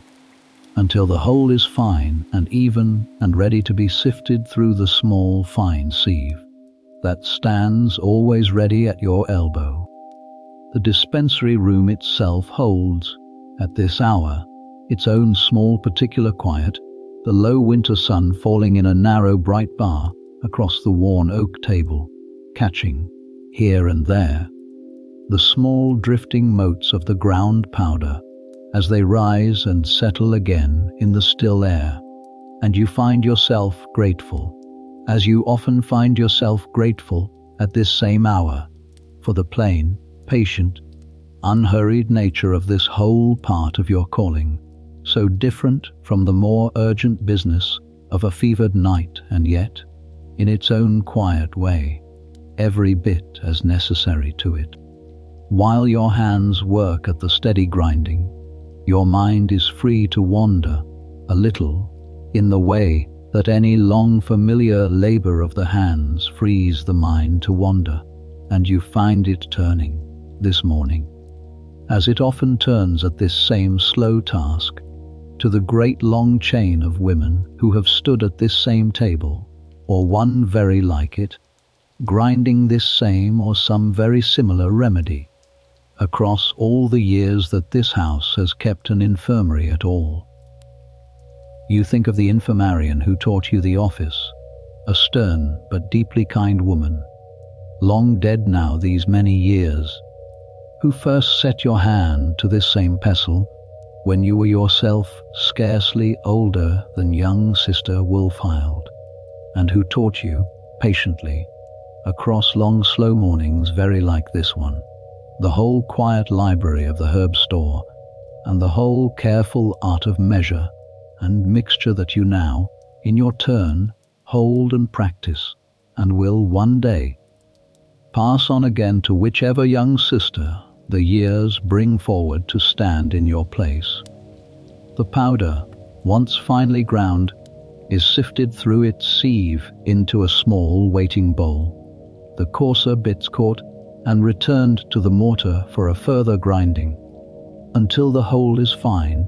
and even and ready to be folded into small twists of paper, or, as this particular preparation asks, stirred fresh each time into Sister Editha's warm posset, rather than kept dry, for the elecampane loses some of its gentler virtue if kept too long once ground. You set the finished powder aside in its small covered dish, and you turn, without much pause, to the next preparation the morning's rounds have shown you to be needed, a soothing salve for the small chafed places that have begun to trouble Sister Marjorie's swollen ankles, worked from the good beeswax and the steeped comfrey oil kept ready in the still room's small store, melted gently together over a low flame and worked, while still soft, with a little of the dried elder-flower ground fine, until it is smooth and cool and ready to be spread sparingly upon the troubled skin. This second preparation asks a different kind of patience than the mortar's steady grinding, a watching, careful patience over the small gentle fire. For wax and oil worked together must never be allowed to grow too hot, or the fine virtue of the herb worked into them is spoiled entirely,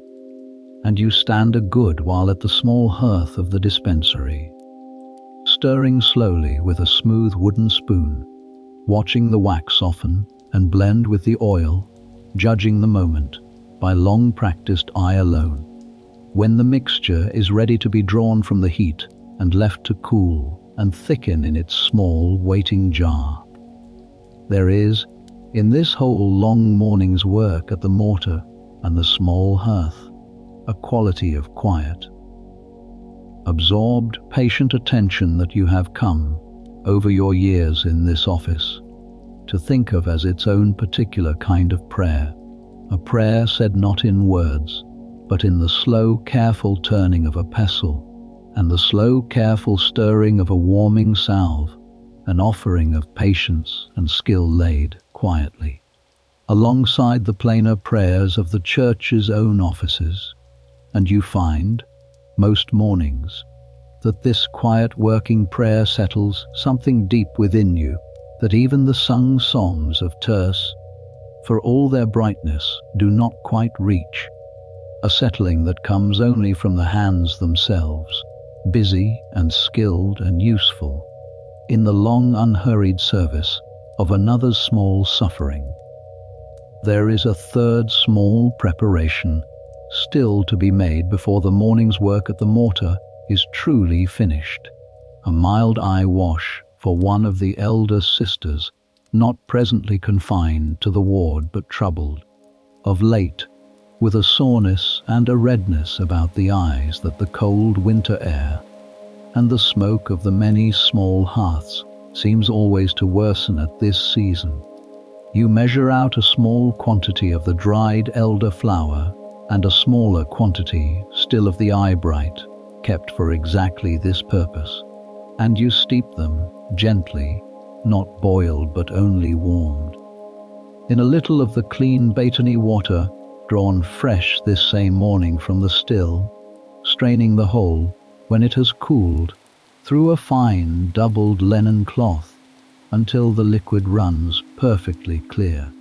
for an eye wash that carries within it even the smallest fragment of leaf or grit will do the tender eye far more harm than the soreness it was meant to ease. You decant it carefully into a small clean phial and set it aside to be carried, later in the day, to the sister who awaits it, and you find, in the particular delicacy this small preparation demands, a fitting close to a morning otherwise spent in the sturdier, heartier work of roots and powders and warming salves. By the time the salve is set aside to cool and the powder folded away in its dish, the morning has worn on toward its middle, and you allow yourself, at last, a small pause. Standing at the window of the dispensary, looking out, for the first time this whole long busy morning, at the world beyond the infirmary's stone walls, at the small square of the physic garden that lies, quiet and frost-bound, just beyond the glass. The garden sleeping beneath the frost. The physic garden lies a little apart from the great kitchen garden that feeds the whole community, set close against the sunniest stretch of the infirmary's southern wall, where the old stone holds the day's small warmth longest into the evening and gives back, in the cold months, whatever gentle protection a wall of good English masonry can offer against the harder frosts. You have tended this small square of ground now for many years, and though you cannot, on this cold winter morning, go out to it as you go out it, so often in the warmer months, you can see it clearly enough from the dispensary window, and you stand there now a moment, resting your eyes and your back both upon the sight of it. It lies still and pale beneath a heavy white frost this morning, every bed and every low-clipped border rimed with a fine crystalline coating that catches, here and there, the thin winter sunlight in small bright glints, the whole garden held, for these cold months, in a deep patient sleep very like the sleep of the earth itself, waiting, as the earth waits, for the slow turning of the year to call it awake again. You can trace, even from this distance, even beneath the frost, the shape of the beds you know so well, the long straight rows where the betony and the sage and the hyssop stand, now as bare grey stubble, cut back in the autumn to make ready for the winter's cold, and the low woody shape of the rosemary, hardier than most, that keeps a little of its grey-green colour even now, and the bare tangled shape of the rue, and the small dark mounds here and there, that mark where the roots of the comfrey and the elecampane lie sleeping, unseen, beneath the frozen soil, gathering their strength in the deep patient dark of the winter earth, for the new green growth that spring will one day call up out of them again. You think, looking at it, of the long turning wheel of the year that this small garden marks out, more surely and more truly, in its own quiet way, than any written calendar could mark it, for you have watched it turn, now, across so many seasons that its whole slow round has become, to you, as familiar and as certain as the turning wheel of the daily offices themselves. There is the early spring of the garden, when the first small green shoots of the chives and the young betony push up through soil still cold from the winter, and the whole community, sisters and novices alike, grows a little restless and eager for the fresh green things after the long dry months of stored roots and stored grain. There is the full high summer of it, when the beds stand thick and green and fragrant, the roses in their fullest bloom, the lavender humming with the small bees that come from somewhere beyond the wall to work among its purple spikes, and the whole garden filled, on a warm afternoon, with a rich mingled fragrance that you have never, in all your years, quite grown tired of breathing in. There is the busy golden autumn of it, when the whole garden's harvest must be gathered in, root by root and leaf by leaf, in the short window before the first hard frosts, dried carefully upon the willow frames in the drying loft above the still house, and carried, at last, into the long dark shelves of the herb store to keep the infirmary through the coming cold. And there is this, the deep quiet winter of it, the long patient sleep, when the garden gives nothing at all to the eye but its own bare frosted stillness, and asks nothing of your hands but the small occasional clearing of a heavy fall of snow from the low hedges, and the patient trust, held quietly through the whole cold season, that the green life is only sleeping and not gone. There is a particular lesson in this small frozen garden, this morning, that you have found yourself returning to again and again, across your years in this quiet calling, a lesson that seems to you to speak as much to the sick you tend within these walls, as to the plants that sleep beyond the glass. For a body laid low by illness, you have come slowly to understand is very often not so different from this small winter garden, showing to the eye nothing but a bare, still frosted stillness, and yet holding, beneath that stillness, unseen, the same slow, patient gathering of strength that the sleeping roots hold beneath the frozen soil, needing, above almost anything else, only the same patient trust, held quietly by the one who tends it, that the life within has not gone, only withdrawn a while, deep and unseen, to gather itself again. You have learned, across your years of nursing the sick and the aged and the dying,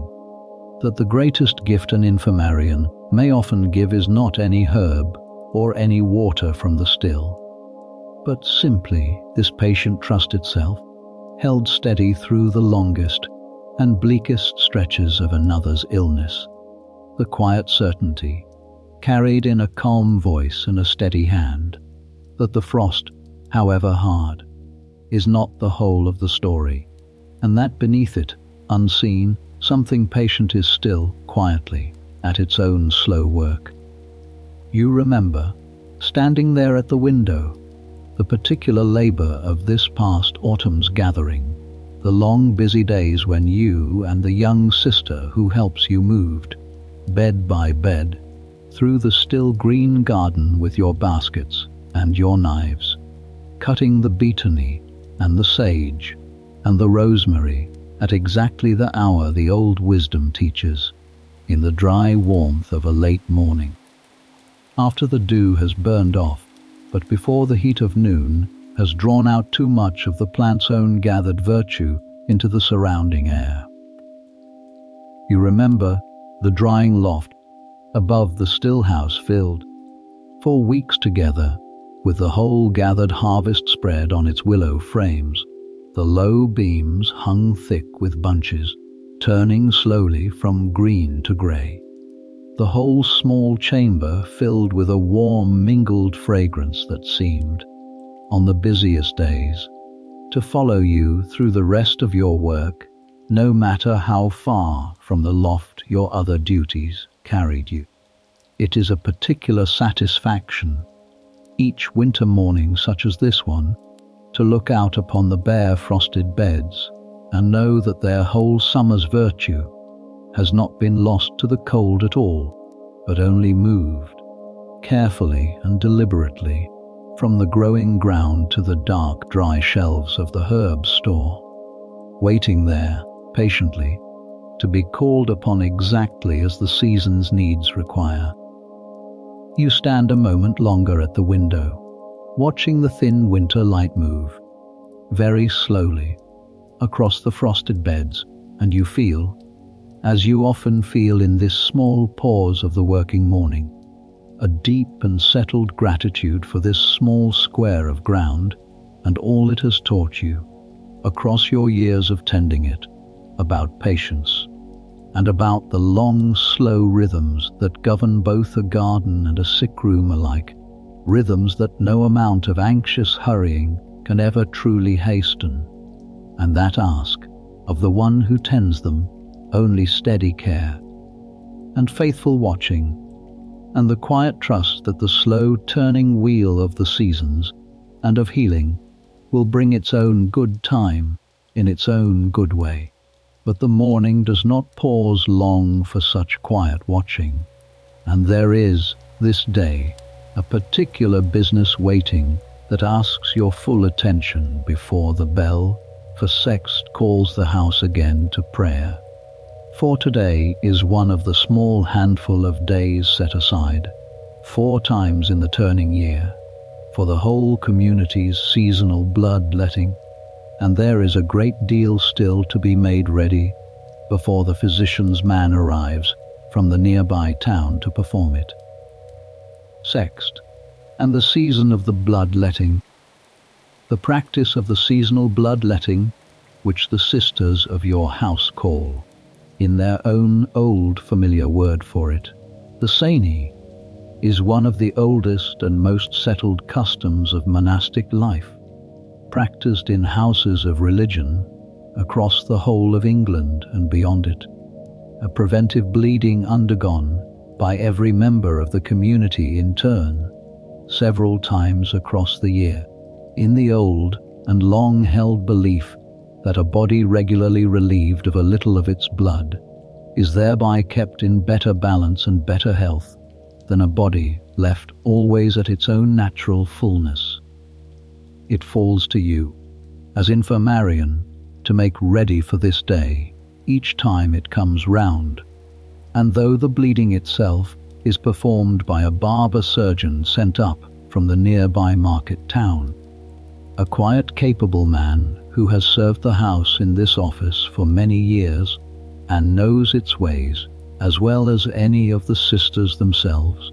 it is you who must prepare the room and gather the linen and tend each sister afterward through the small, quiet days of rest that the custom allows her. You spend the better part of the hour before Sext preparing the small side chamber set aside for this purpose, laying out clean basins and clean linen strips for the binding of the small wound the lancet leaves, and a supply of the cool comfrey water from the still house's own store, kept ready for the easing of any small bruising that follows. You check, too, that the fire in the chamber is well built up, for a body relieved of blood feels the cold more keenly than usual in the hours that follow, and a chilled bled body, the old teaching holds, mends far more slowly than a warmly kept one. The barber surgeon arrives, as he always arrives, a little before the office of Sext, and greets you with the easy familiarity of long acquaintance, and the two of you fall, without much need of words, into the settled rhythm of a task performed together many times before. The sisters come to the small chamber one by one, in an order kept always the same, the oldest and the frailest first, so that they may be seen to before the day grows too long and their own strength too tired, and each one sits in her turn upon the low stool by the window, where the light is best, and bears the inner arm, and the barber surgeon, with a quick sure hand born of long practice, opens the vein with his small blade and draws off, into a shallow waiting bowl, the measured portion of blood that the custom asks. It is not, you have come to understand across your years of assisting at this old custom, so much a medicine in itself as it is a kind of yearly reckoning, a settling and a lightening that the whole community submits to together. And there is, in fact, a particular gentle atmosphere that settles over the house on a sainy day, quite different from the ordinary working quiet of the cloister, for the custom allows, to those who have been bled, a period of some 3 or 4 days set apart from the strictest labors and the strictest fasts of the ordinary rule, a period of rest and better food, and a softening of the usual silence spent together, those who have been bled that day, in the warmth of the Misericord or the warming room, talking a little more freely than the ordinary rule allows, mending small things, or simply resting the tired arm and the lightened body. You have come, across your years of overseeing this quarterly custom, to think of it as one of the house's own quiet wisdoms about the particular strain that a life of such steady, unbroken discipline can place upon even the most willing and devoted of spirits, for the rule that governs every other day of the year asks a great deal of silence, and a great deal of labor, and a great deal of careful restraint. And there is something almost merciful, you have often thought, in a custom that requires the whole community, several times each year, to set all of that aside together, for a few short days, and simply rest, and eat a little better, and speak a little more freely with one another, before returning, refreshed, to the ordinary discipline once more. Whatever truth may or may not lie in the old physicians, teaching about the balancing of the body's humors, you have watched, across your years in this office, a genuine and visible lightning settle over the whole house each time the saini comes round, a lightning that seems to you to owe at least as much to the days of gentle rest that follow as to whatever small measure of blood the barber surgeon's lancet actually draws. You tend each sister as she rises from the low stool, binding the small wound firmly, but gently with a clean strip of linen, and offering a cup of the barley water, sweetened this day with a little extra honey, to steady any small faintness that sometimes follows the bleeding, particularly in the older and frailer of the sisters. You watch each face carefully as it turns from the stool, for a very few, across your years in this office, have grown pale and unsteady after the bloodletting, and you have learned to catch the small first signs of it, the sudden waxen pallor, the slight sway, before it becomes a fall, and to guide such a sister, quickly but calmly, to a nearby bench, with her head bowed low and a cool cloth at her brow, until the colour returns and the steadiness with it. Sister Editha and Sister Agnes and Sister Marjorie, given their present frailty, are set aside from this day's bleeding at your own careful word, for a body already labouring under illness or great age is judged, in the old wisdom of the craft, to have little enough blood to spare, and the barber surgeon defers, in such matters, entirely to your own judgment of who among the sick may safely bear the custom, and who must be spared it for a season. Young Sister Wolfild, her fever now truly broken, and her strength beginning, slowly, to return, is likewise spared this time, though you note, quietly, that she will most likely take her turn at the next saini, come the spring, once she is fully restored to her ordinary health. The office of Sext is said quietly this day, a shortened observance for those still waiting their turn to be bled, and you slip away yourself for it, leaving the barber surgeon a little while to his steady, patient, practiced work, and return to find the small chamber's line of waiting sisters much reduced, the morning's bleeding drawing, at last, toward its close. By the time the final sister has been seen to, and the barber surgeon has been thanked and sent on his way with a small purse from the cellaress and a warm meal from the kitchen before his cold ride home, the greater part of the community has passed, in its turn, through this old, strange, gently trusted custom, and the house has settled, for these next few days, into the softer, gentler, more restful rhythm that the season of the blood-letting always brings with it. You feel, standing a moment alone, in the now quiet chamber, a small private satisfaction in a task well and safely managed.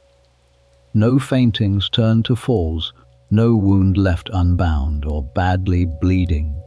The whole long custom carried through, once again, with the same careful watchfulness that your office has always asked of you. You gather the basins and the soiled linen for the laundress, and you fold away, into their own small marked box, the barber surgeon's own particular tools, clean now and dried, the small hinged lancet with its neat leather sheath, the shallow bleeding bowls marked with their own small graduated lines, so that the measure of blood drawn might always be judged with a careful and consistent eye, rather than by careless guess. You have watched this same quiet man perform this same old custom now across a great many years, and you have come, in that time, to a certain quiet respect for the steady, unhurried, entirely undramatic competence of his craft, a competence that asks no more attention or praise than your own quiet work at the Mortar asks, and that is, in its own way, exactly the kind of skill your whole calling has taught you to value most highly, the kind that draws no notice to itself at all, and simply, faithfully, does the small necessary thing it was called to do. You think, briefly, of how very old this whole custom must already be, how many generations of sisters before you have sat, in their own turn, upon that same low stool, by that same window, bearing the same inner arm to the same small blade, trusting, as you trust still today, in a practice whose exact reasoning is less important, in the end, than the plain fact of its long and settled place within the rhythm of the house's whole turning year, a season marked out, as surely as any planting or any harvest, by this old quiet custom of the Seine. And you find your thoughts turning, already, to the small kindnesses that must follow this half-day's careful work, for it is nearly time now for the midday meal, and there is a particular gentleness owed today, in the Misericord, to all those whose arms are freshly bound, and whose bodies are, for these next few days, to be treated with an extra measure of the house's careful and considered kindness. The Misericord and the midday meal. The Misericord is a small side chamber set apart from the great refectory, where the community takes its ordinary meals together in the silence and the fixed order that the rule prescribes, a room whose old name means simply mercy, and whose whole purpose, across the long centuries of monastic custom, is to allow a gentle relaxing of the ordinary rule of abstinence for those whose bodies, for one reason or another, stand in particular need of it. Meat, forbidden in the great refectory to all but the very sick confined entirely to their beds, may be eaten here freely by the aged, by those newly bled in the Seine, and by any sister the Infirmarian judges to need the extra strength that a little good meat can give a failing body, and the silence, too, is gentled somewhat within these walls, a low and careful murmur of talk permitted, where the great refectory keeps its strict and unbroken quiet. You come to the Misericord today, at the hour of the midday meal, with a fuller company than usual, for the whole long morning's blood-letting has filled its low benches with sisters newly bled and newly entitled, by the old custom, to its gentler fare, and the small warm room hums in its quiet permitted way, with a soft murmur of conversation and a companionable clatter of spoons and trenchers that stands in such marked and pleasant contrast to the silent discipline of the great refectory, that you have always thought of a Seine day's midday meal as one of the small, quiet, sanctioned pleasures of the whole turning year. You take your own place among them, for the Infirmarian too is entitled to the Misericord's table on such a day, having laboured since before Matins in the direct and constant service of the sick. And you find, settling onto the low bench with your own trencher before you, that the simple companionable warmth of the room, after the long solitary hours of the herb store and the still house and the mortar, is its own small unlooked-for gift. There is good bread on the table, and a dish of stewed root vegetables, turnip and carrot and onion softened long and slow with a little of the good broth, and there is, this day, a dish of roast fowl besides, carved and passed carefully down the benches, a small extra kindness that the cellaress has judged the Seine day to deserve, and the sisters eat, quietly but visibly with pleasure, The small bound wounds on their forearms a common and companionable badge among them this particular noon. You watch, as you eat your own portion, the small, quiet kindnesses that pass between the sisters at this gentler table. An older woman cutting a portion of meat small enough for a companion whose teeth are no longer equal to a larger piece. A younger sister filling a cup for one whose own bound arm still aches a little at the reaching, and you think, not for the first time, that the Misericord, for all that its founding purpose was only the practical one of feeding weakened bodies what weakened bodies need, has become, across the long years of its use, something more than that as well. A small warm room in which the whole community's care for its own frailest and most tired members is made visible, made ordinary, made a settled and expected part of the turning year, rather than any special or singular exception. There is talk, too, this particular noon, of small, ordinary matters that have nothing to do with the morning's bleeding at all. A word about the mending of a leaking gutter on the western range before the next hard rain. A small shared joke about the cellaress's cat, who has taken, this past week, to sleeping in the warmest corner of the bakehouse and refusing, with great dignity, to be moved from it, and you find yourself laughing, quietly, along with the rest, a small, easy laughter that seems to belong to this gentled room in a way it rarely finds space to belong anywhere else within the ordinary disciplined round of the day. It strikes you, listening to it,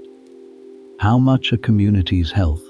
depends not only upon the herbs and the waters and the careful nursing that your own office provides, but upon exactly this too, this small permitted warmth of easy company and easy laughter, offered not as any medicine in the herbal sense, but as its own quiet remedy all the same. For a spirit kept too long in unbroken solemnity grows, in time, as tired and as thin as a body kept too long without its proper rest. The room itself is warmer, too, than the great refectory, its own small hearth built up generously on a sunny day such as this one.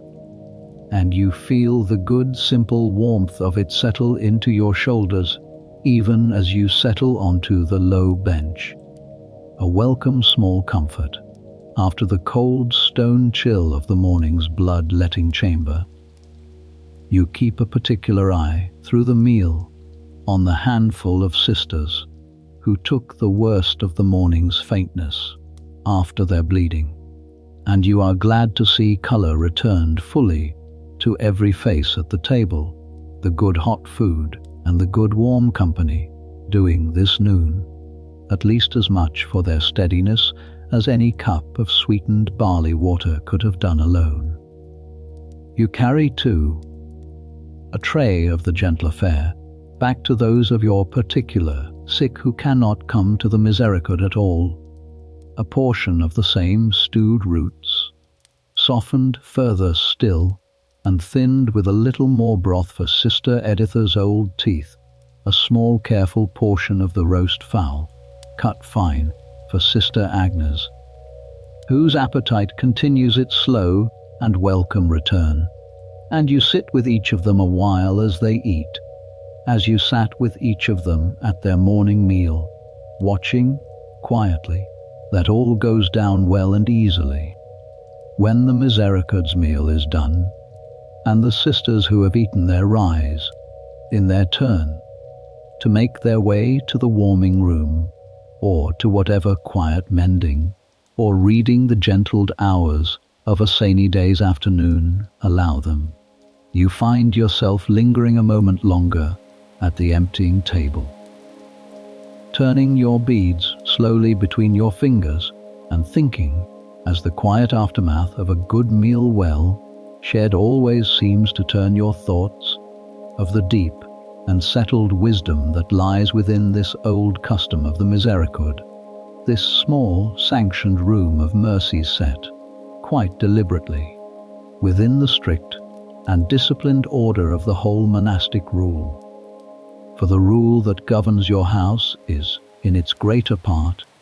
a rule of discipline and abstinence and careful restraint, and rightly so,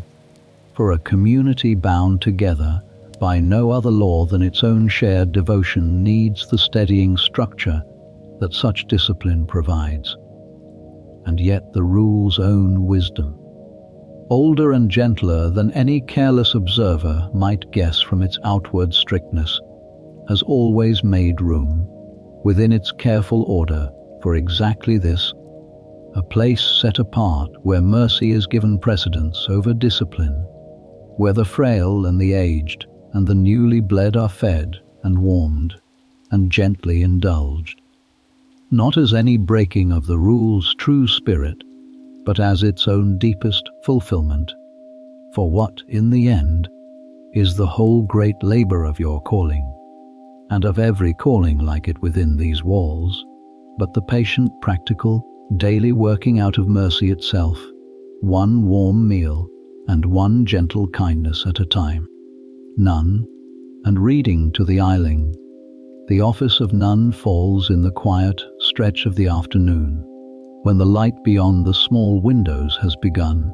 already, on this short winter day,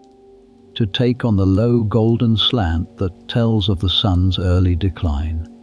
and the whole community gathers once more, briefly, in the church, before returning to whatever quiet labor the remaining hours of daylight still allow. You keep this office again, within the infirmary's own small chapel, for the afternoon in the ward asks a different and gentler kind of attention than the morning's busy rounds of washing and grinding and bleeding, and attention given not to any particular task, but simply to presence, to the quiet patient, watchful sitting with the sick, that fills so much of an infirmarian's day, and that no herbal, however wise, has ever quite managed to teach in words. You spend the earlier part of this quiet afternoon, watch moving slowly between the beds of your ward, with a small worn book of saints' lives and gentle devotional readings, a book kept always near the hearth for exactly this purpose, and you read a little, in a low and even voice, first to Sister Editha, whose blind eyes cannot read for herself, but whose old ears, still sharp despite her failing chest, take a deep and evident pleasure in the old familiar stories, told and retold across so many winters that she could, you sometimes suspect, recite whole passages of them herself, word for word, should her own voice ever grow strong enough for the effort.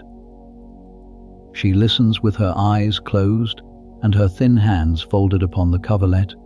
and you see, in the small peaceful stillness of her face, how much this quiet gift of a read-aloud story means to a woman whose long days now hold so very little else, beyond the patient waiting out of whatever strength or weakness each new morning brings her. You read a little, too, to young Sister Wolfhild, sitting up now, much recovered, against her pillows, her fever fully broken, and her young appetite for the story every bit as sharp and eager as her appetite for her broth had been that morning. And you find a particular, quiet pleasure yourself in watching the color and the interest return, together, to a face that only last night had been flushed and frightened and turned in on its own small private fever. She asks, when the reading pauses, small eager questions about the saint whose story you have been telling, and you answer them as well as your own knowledge allows, and you think, watching her lean forward with such open, unguarded, childlike interest, that a novice's recovery from illness carries within it a particular sweetness that an older sister's recovery, however welcome, does not quite equal the sweetness of watching a young life, still new to this house and this calling, come back fully and eagerly into itself. But there is a fourth bed in your ward this afternoon that asks a different and a gentler kind of attention than any reading aloud can give, for in the quiet corner nearest the infirmary's own small chapel lies an old sister, one of the oldest now remaining in the whole community, whose strength has been failing, slowly and steadily, across these last several weeks, and who has taken, only this past day or two, a further and more decided turn toward the end of her long and faithful life. You go to her now, setting the small book of readings gently aside, and you sit down upon the low stool beside her bed, and you take her thin, cool, papery hand in both of your own, and you sit with her, quietly, in the low golden afternoon light. She is not in pain, or none that any herb of yours has failed to ease, and her breathing, though shallow now and a little slow, comes evenly enough, and there is, in her still, calm, deeply lined old face, none of the fear or the struggle that you have seen,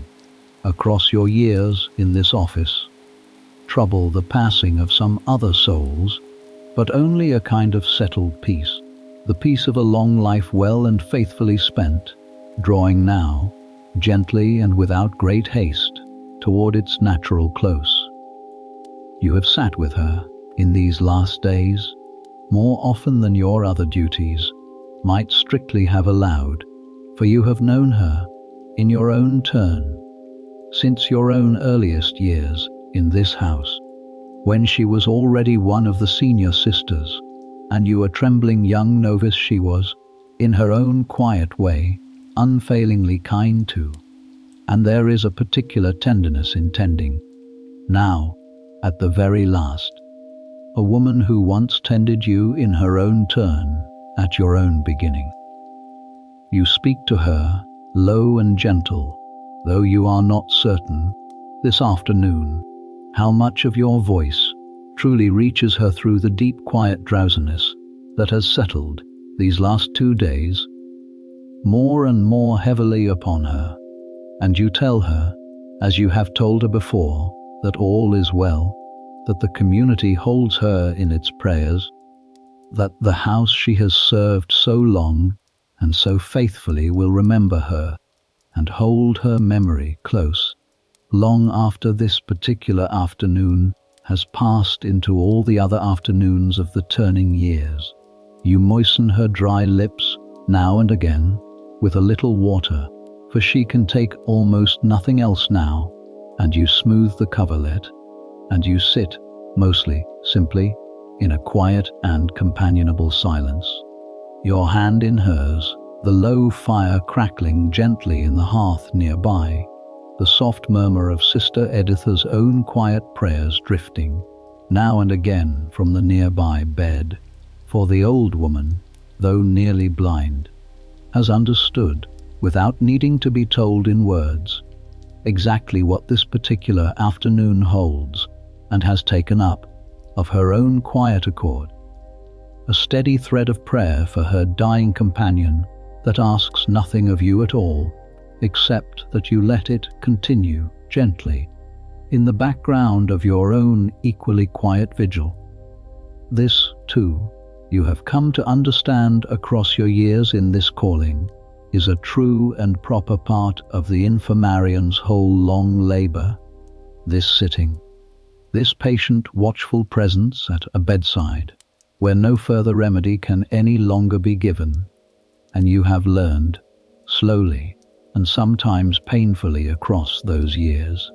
that there is no failure in it,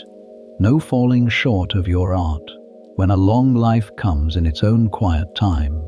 to its natural and peaceful close. The rule itself teaches this, in its own old wise way, that the care of the dying is owed exactly the same reverence and exactly the same careful attention as the care of the mending, and that a peaceful, prayerful,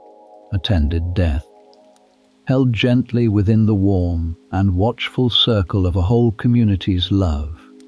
is itself a kind of healing, not of the failing body, which no earthly remedy can now restore, but of whatever fear or loneliness might otherwise attend so great and so certain a passage, eased, instead, by the simple, steady presence of another warm hand and another low, quiet voice,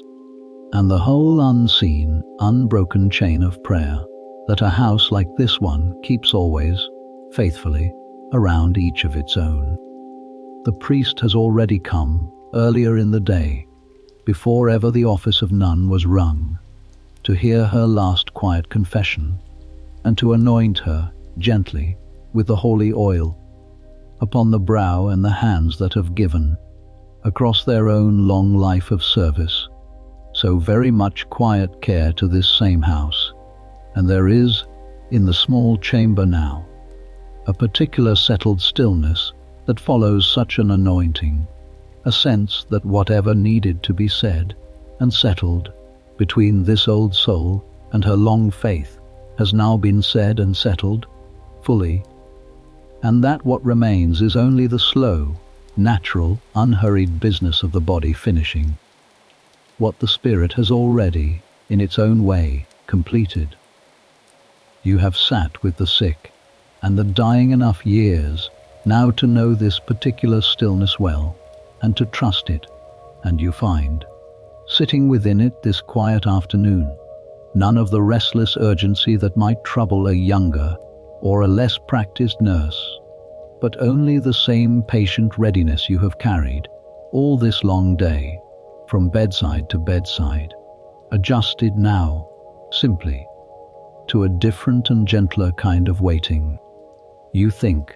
as the light continues its slow decline beyond the shuttered window, of the many other such quiet afternoons your office has given you across the years, sitting in this same low chair or one very like it, holding some other thin cool hand as some other long life drew toward its own close, and you find, in the accumulated memory of all of them together, not a burden but a kind of strength, the sense that you have learned, slowly and through much practice,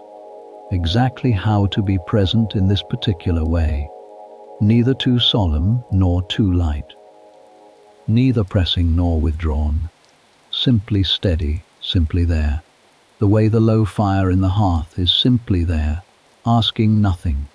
offering only its own patient warmth for as long as it is wanted. You sit a good long while in this quiet vigil, the low winter light slowly shifting and lengthening across the floor of the ward, and you feel, in the deep unhurried stillness of it, none of the sharp grief that a sudden or violent loss might bring, but only a settled, tender, deeply peaceful sorrow, the particular gentle grief of watching a long and well-spent life draw, in its own good time, toward its natural rest, no more frightening, in the end, and no more to be resisted, than the slow turning of the garden beyond the window from its full green summer into its own quiet winter sleep. She stirs once gently toward the end of the long quiet afternoon, and her old clouded eyes open a little and find, or seem to find, your own, and there passes between you, in that small silent moment, something that needs no words at all to carry it its whole full meaning, a thanks, perhaps, or simply a recognition, and then the eyes close again, peacefully, and the breathing settles back into its own slow, even rhythm, and you sit on, quietly, your hand in hers, as the golden afternoon light slowly fades toward the blue-grey of the coming dusk. The warming room in the grey afternoon. The bell for the general household's turn toward the warming room sounds a little after none, on this cold winter afternoon, and though you yourself remain, a while longer, at your quiet vigil. You know well enough, from long years of the house's settled winter custom, exactly what small warm scene is gathering just now in the low stone chamber across the garth. The Cal Factory, as the older sisters still sometimes call it by its proper Latin name, or simply the warming room, as most of the community knows it in their own plain English, is the one chamber in the whole cold precinct, besides the kitchens and the infirmary itself,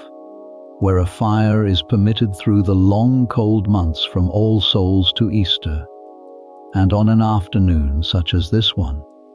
with the Saint's gentle rule still holding, and the light already beginning its early winter decline, it draws the community to it, the way a hearth draws a cold traveller in from a long day's frozen road. You are able, a little later, once your quiet vigil has been gently and kindly relieved by another sister sent to sit a while in your place, to step across yourself for a short while, both to warm your own hands and back, grown stiff and cold from the long stillness of the sickbed watch, and to see, as your office asks you always to see, that none among the gathered sisters shows any sign of a chill caught too deep, or a cough grown suddenly worse in the cold crossing of the garth. You find the warming room full and cheerful in its own quiet, permitted way, a dozen sisters, and more gathered close about the generous fire, some with mending in their laps, the fine careful stitching of altar linens, or the plainer mending of the community's own worn habits, some simply sitting, hands outstretched to the warmth, faces relaxed into the particular soft contentment that a good fire on a cold afternoon brings to even the most disciplined and habitually restrained of temperaments. The talk here, permitted within limits that the rule itself sets, and that long custom has settled comfortably around, runs low and easy. Small news of the day, a word or two about the morning's bloodletting, and who bore it best, and who, poor soul, came nearest to fainting, a gentle exchange of small domestic wisdom about a stitch or a stain, or a recipe for the salve that eases chapped hands in this hardest season of the year. You take a place near the fire yourself, for a short while, and let the warmth seep, gratefully, into hands grown stiff from the long grinding at the mortar, and the long stillness of the afternoon's vigil, and you find, in this small permitted half-hour of shared warmth and shared quiet talk, a particular restorative grace that you have come, across your years in this demanding office, to value nearly as highly as any of the office's more solemn devotions. The particular ache that has settled, by this hour of a full working day, into your own hands and your own lower back, a familiar, accumulated tiredness built up from stooping over low beds and grinding at the mortar and kneeling before the herb store's low shelves, eases here, slowly and gratefully, in a way that no single remedy from your own well-stocked store has ever quite managed to match, and you find yourself thinking, not for the first time, that the plain warmth of a good fire, freely given and freely shared, is itself among the oldest and simplest of all the medicines your calling has taught you to trust, older by far than any herb in the physic garden, and needing no compounding at all beyond the patient tending of good dry wood and a well-swept hearth. There is wisdom, you have often thought, sitting in such moments as this one, in the old builder's choice to set aside exactly one room, and only one, for this particular gentle indulgence of warmth and companionable ease, for a community bound to the strict and steady discipline of the greater rule needs, precisely because of that discipline. Some small, permitted space in which the body's ordinary human need for warmth and company and unguarded talk may be honored without guilt or without any sense of falling short of the higher calling that governs every other hour of the day. The warming room, like the Misericord before it, is not a breach of the rule's true spirit, but a wise and carefully bounded provision for it, a recognition, built into the very stones of the house, that women given wholly to a life of discipline and prayer are women still, with cold hands and tired backs and a need, now and again, for nothing more elaborate than a good fire and a friendly face. You think, watching the fire settle and shift in its stone hearth, of the particular skill required, across the long cold months, simply to keep this one modest fire burning steadily from all souls, to Easter without either wasting the house's carefully husbanded store of winter fuel, or letting the flames grow so low on the coldest nights that the room's whole purpose is defeated. It falls, in your own house, to the same young lay sister who tends the kitchen fires to keep this one as well, a quiet, capable, soot-dusted woman, whom you have always admired for the particular steady competence of her work, feeding the flames just enough and no more, banking them low through the night and waking them again each morning with the same careful, practiced, unhurried hand that you yourself bring to the grinding of a powder or the drawing of a water. It occurs to you, watching her now, adding a careful log to the fire's edge, that a house like this one runs, in the end, on nothing grander than a great many such small, steady competencies, each one unremarkable in itself, each one entirely necessary, woven together, day upon day, into the whole settled fabric of a community's shared life. You notice, among the gathered sisters this particular afternoon, a small quiet cluster near the fire's warmest corner, 3 or 4 of the older women, veterans of many decades within these walls, exchanging in low voices the kind of long, easy, well-worn reminiscence that only the oldest friendships can sustain, small memories of novices long since risen to be prioresses themselves, of hard winters survived and good harvests celebrated, of a whole long shared life lived out together within this one small precinct, and you find yourself listening quietly at their edge for a few peaceful minutes, deeply grateful for the particular kind of community that a house like yours makes possible, a community bound not merely by shared devotion, but by shared decades, shared memory, shared care given and received across a whole lifetime's turning. One of the younger sisters, seated near the edge of the fire's warm circle, is working a piece of fine embroidery meant. She tells you shyly when you pause beside her, for the altar frontal that the sacrist has asked the whole community to help complete before the coming feast, and you admire, for a moment, the small careful stitches, worked in a soft green silk thread that the house keeps for exactly such occasions, purchased at no small cost from a traveling merchant who passes this way perhaps twice in a year.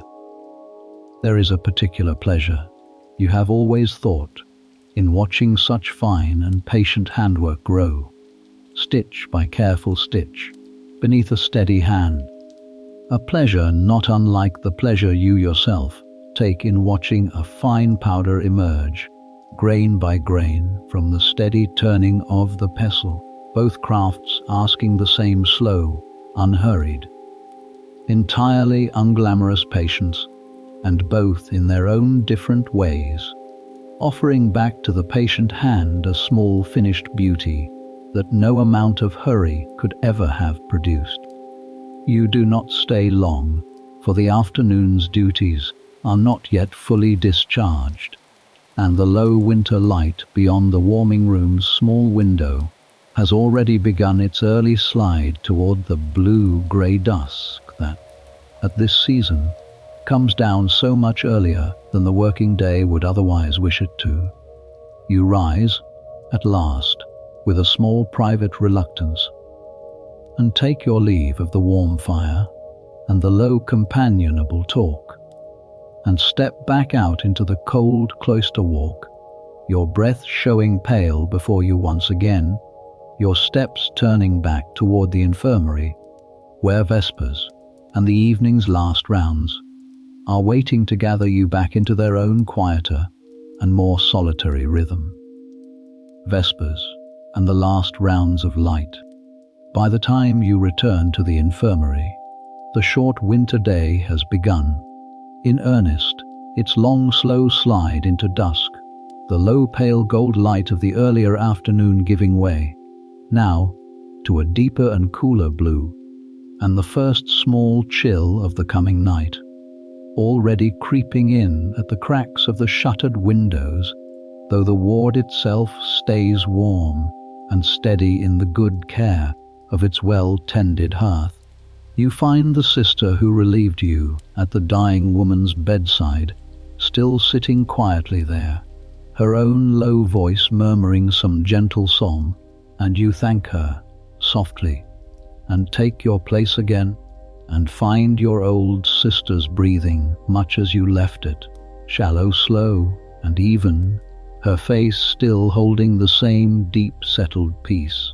And you know, without needing to be told in any louder way, that she is not yet ready to leave this world, not this evening, though the leaving, you sense, cannot now be very many days distant. You light the lamps now, one by one, along the length of the ward, for the dusk deepens quickly at this season, and a ward left too long in the gathering dark unsettles even the steadiest of patients, stirring in them the small formless fears that daylight so easily keeps at bay, and that darkness, unchecked, can let creep in. You move from bed to bed with your small taper, touching flame to wick, and the ward wakes, slowly, into a warm, scattered constellation of small, steady lights, each one throwing its own small circle of gold against the deepening blue dusk beyond the shuttered windows. And you feel, as this familiar evening kindling always makes you feel, a small quiet satisfaction in the sight of it, the whole ward gathered, gently, into its own warm island of light, against the great cold dark of the winter night outside. The office of Vespers is sung this evening, in the great church itself, for it is one of the fuller offices of the day, and you go to it once more, leaving the warder short, while in the trusted care of the evening's watcher, and you find the church, when you come into it, lit by its own small scattered constellation of candles along the choir stalls, the same worn wood, the same old worn chant, rising now in the particular deep and settled tone that Vespers always seems to carry, an office of thanksgiving for a day's labor drawing, at last, toward its close, and you let your own tired voice join it, grateful, as you are grateful every single evening of your long calling, for this settled anchor at the close of a full and demanding day. When the office ends, and the community disperses again, some toward the warming room for a last hour of permitted ease before Compline, some toward whatever small quiet task the last of the daylight still allows, you return once more to your ward, for the evening's rounds are not yet finished, and there is still the last, careful, unhurried work of settling every one of your sick and aged sisters for the long night ahead. You go once more from bed to bed in the same slow order you have kept all this long day, checking Sister Editha's chest, easier now, you are glad to find, than it was at dawn, and settling her comfortably against her pillows with a last warm cup of the horehound syrup before sleep. You check Sister Agnes's hip, the bandage still clean and dry, the skin beneath it still whole, and you turn her, one last time before the night, into the position that will let her rest most easily through the dark hours ahead. You feel young Sister Wulfhild's brow, quite cool now, quite steady, her fever fully spent, and you tell her, with real gladness, that she may very likely return to her own bed in the daughter come morning. A piece of news that brings a small, bright smile to a face that has spent its first strange night in these unfamiliar surroundings. You lift Sister Marjorie's swollen feet once more onto their bolster and note, with quiet satisfaction, that the swelling, though not gone, seems perhaps a very little eased since morning, whether from the gentler, unsalted food, or simply from the day's careful rest, you cannot fully say, though you resolve, all the same, to keep to the same gentle course a while longer yet, and see whether tomorrow confirms the improvement. You check, too, upon the handful of sisters resting still from the morning's bloodletting, finding each one settled and steady, the small bound wounds on their forearms clean and closing well, and you exchange a few last quiet words with each of them before the great silence of the night closes back down over the whole house, gathering in, one by one, the small loose threads of care that the long day has spun out across your ward, drawing them, gently, toward the evening's quiet close. You pause, too, before the final round is quite complete, at the small curtained bed near the chapel end where a lay sister, one of the small handful of women who serve the house in its more practical labors, without having taken the full solemn vows of the choir sisters, lies resting from a stubborn chilblain that has troubled her hands and feet these last cold weeks, the skin cracked and sore from the particular harsh combination of cold, wet, and constant labor that her work in the kitchens and the laundry demands of her. You check the small salve you dressed her hands with that morning, comfrey and beeswax worked with a little of the warming ginger, and find the worst of the cracking already easing, and you remind her, gently, as you have reminded her more than once this week, to keep her hands as dry as the day's work allows, and to come to you again should the soreness worsen, rather than bearing it silently, as her own quiet, uncomplaining temperament is only too inclined to do. By the time your last full round is finished, full dark has settled outside the shuttered windows, and the ward lies warm and steady and softly lit in its scattered constellation of small lamps. 12 sisters and more, sick and aged and recovering, each one tended, each one settled, each one held, for this one more night, within the warm circle of your quiet and constant care. You stand a moment at the center of it all, near the low steady hearth, and you feel, as you feel most evenings at this same quiet hour, the particular deep tiredness of a day fully and faithfully spent. A tiredness that carries within it, if you sit with it a moment longer, not only weariness, but also underneath the weariness, a settled and grateful contentment, the contentment of a woman who knows, without any need for outward praise, that the small quiet labor of her hands has been, this day as every day, truly and simply useful. And then, above the darkened cloister, the bell begins one last time, calling the house and calling you to Compline, the final office of the day, and to whatever rest the night that follows may bring you. Compline, and the Infirmarian's own rest. There is, in the short walk from the ward to the church for this final office, a particular stillness that belongs only to this 1 hour of the whole long day. The working business of the cloister fully finished now, the last trays carried, and the last fires banked, and only the quiet settled hush of a house drawing, gently and by long habit, toward its close. The stars, when you glance up at the small dark strip of sky above the cloister walk, are thick and clear and very cold, the whole wide winter sky wheeling slowly overhead, indifferent and constant both, the way it has wheeled above this same small fold of hills, through every one of the many hundreds of such closing walks your own feet have taken across your years in this office. And you find, in the sight of it, a small, quiet steadying,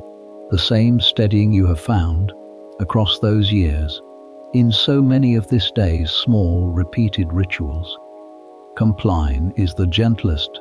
and the shortest of all the day's 8 offices, sung in near darkness, by the light of a single candle or 2 at most, the whole community gathered for one last time, before the great silence closes fully down upon the house, until the bell for Matins wakes it, once again, some hours hence. You leave the ward, this last time, in the settled and trusted care of the night's chosen watcher,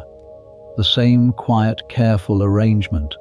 that has held the ward safely through every night of your long years in this office. And you cross the dark, cold cloister one final time, your breath showing pale in the last of the lamplight from the windows. And you take your place for the last time this day, in your worn, familiar stall. The psalms of Compline are few and gentle and sung low, a quiet prayer for protection through the coming night, a small hymn of trust laid down at the day's very end, and you let your tired voice join it, softly feeling, as the low chant rises and falls around you in the near dark, the whole long day's labor beginning, at last, truly to loosen its grip upon your shoulders. There is a particular blessing you have come to feel across your years in this house, in the way Compline closes each day with exactly this same small handful of well-worn, well-loved words, a blessing that asks nothing new of the tired mind, only the quiet,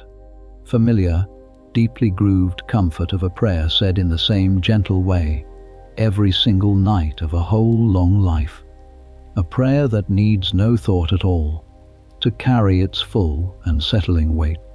When the office ends, the great silence falls, complete and unbroken now until the morning, and the community files out in its long, slow candlelit line back toward the daughter, and you go with them a little way before turning off once more toward the infirmary, for your own final rounds of the day still remain brief tonight. For the ward is settled and quiet, and every sister within it tended and at ease. You find the night watcher settled at her post by the low fire, and you exchange with her, in the barest of whispers, the small last account of the evening, and you check once more, quickly and quietly, each sleeping or half-sleeping form along the row of narrow beds, finding all of them settled, all of them breathing slow, and even in the warm firelit dark, your dying old sister's breath, still shallow, still slow, still peaceful, drawn evenly on into whatever quiet hours the night still holds for her. And then, at last, your own long day is done, and you may go yourself to whatever rest the remaining dark hours allow before the bell for Matins calls the whole house to rise again and begin once more. The same slow, patient turning wheel of the offices and the ward that has turned now for so many years beneath your own quiet, and faithful hands. You climb the narrow stair to your own small chamber, set just off the ward itself, as is fitting for the Infirmarian's own place of rest. Close enough that any sudden trouble in the night may reach you swiftly, and yet apart enough that you may, for these few remaining hours, lay down, fully, the whole long weight of the day's careful watching. You undress in the dark, by the same long familiar touch that dressed you in the dark this same morning, so many hours and so many small kindnesses ago, and you lie down, at last, upon your own narrow bed, and draw the blanket up, and let the body, finally, fully, sink into the small hollow that its own long years of use have worn into the thin straw pallet beneath you. And so let the shoulders soften now, all the way your own shoulders soften in this quiet hour, at the very end of the long day you have kept together. Let the breath come slow and slower, the way your own breath comes slow now, in the dark, in the small quiet chamber off the ward, with the low fire banked and glowing gently through the wall, and the whole ward beyond it settled, and sleeping, and safely held through the remaining hours of the night. There is nothing left now to be done. There is nothing left now to be checked or turned or measured or ground or watched. The day is whole and done and laid gently to rest, the way every one of its small careful kindnesses has been laid, one by one, throughout its long unhurried course, into the quiet keeping of those who received them. You think, as you lie there in the dark, drifting slowly toward your own well-earned sleep, of the whole long day now behind you, the cold black hour before Matins, and the chanted office in the candlelit church, the quiet rounds among the sick by a single guttering candle, the warm water, and the clean linen of prime, the long dark wall of the herb store, with its whole quiet library of dried leaf and dried root, the slow patient drip of the still house's copper vessel, the warm broths, and the sweet possets of the sick-room kitchen, the steady turning of the pestle in the stone mortar, the frost-bound garden sleeping beyond the dispensary window, the old strange custom of the seine, and the gentle mercy of the Misericord's table, the quiet vigil kept through a golden fading afternoon at an old sister's bedside, the warm fire and the low companionable talk of the calefactory, the lamps lit one by one along the darkening ward, and now, at the last, this same small quiet chamber, and this same narrow bed, and this same deep settling tiredness that has closed, gently, over every single night of your long calling here. You feel the slow easing of the shoulders, the slow soft dropping of them, down, away from the ears, letting go, at last, of the whole day's small careful holdings. You feel the slow easing of the hands, that turned and washed and measured and ground, and lit and bound, all the long day through, lying still now, quiet and open, upon the rough blanket. You feel the slow easing of the back, that bent so many times over so many low beds and so many low hearths, sinking, gently, into the small worn hollow of the familiar pallet. You feel the slow easing of the feet, that carried you the whole long round of the cloister and the ward, and the herb store and the still house and the garden and the Misericord and the warming room, resting now, at last, heavy and warm and still. And you listen, in the quiet dark, to the small settled sounds of the sleeping house around you, the low crackle of the ward's banked fire through the thin dividing wall, the faint far sound, somewhere beyond the precinct wall, of an owl calling once more over the frosted fields, the small creak, now and again, of old timber cooling in the deep cold of the night. Sounds that have rocked you down into sleep in this same small chamber, across more years than you now trouble to count, a familiar and well-loved lullaby of stone and timber and quiet breathing that asks nothing of you now, but that you let it carry you, gently, the last little way, down into rest. You think, drifting, of the long unbroken chain of infirmarians who have lain, in their own turn, in this same small chamber, or one very like it, at the end of a day very like this one, tending the same slow round of sick and aged sisters, keeping the same quiet herb store, tending the same patient still, and you feel, in the thought of it, no loneliness at all, but only a deep and settled belonging, the sense of being one small link, faithful and useful in your own brief turn, in a long slow chain of women's care that stretches back further than any single memory can now reach, and that will stretch on faithfully long after your own hands have grown too old and too slow for the mortar and the linen and the lamp. There is, too, drifting at the soft edge of your coming sleep, a quiet thought of the seasons, the way there was this very afternoon, in the frost-bound garden beyond the dispensary window. For the infirmarian's whole long calling turns, you have come to understand across your years in it. On exactly the same slow patient wheel that turns the garden through its sleeping winter and its waking spring, its full green summer and its golden gathering autumn. There will be other winters like this one, other sainy days and other quiet vigils, other fevered novices brought trembling into your care and sent, in their own good time, back to their ordinary beds, fully mended. There will be, too, in their own due season, other springs, when the garden wakes again beneath the window, and the first fresh green leaves are gathered for the drying loft, and the whole slow cycle of care and cure begins its familiar turning once again, the way it has turned, now, for longer than the house's own oldest memory can clearly recall. You think, too, drifting further still, of the small particular faces this one long day has shown you, Sister Editha's old clouded eyes turned toward the sound of your coming step, Sister Agnes's small dry joke about being handled like a sack of the miller's flour, young Wolfhild's shy, eager questions over the afternoon's reading,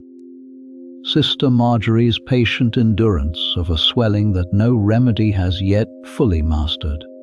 the old dying sister's peaceful upward glance at the golden close of the afternoon,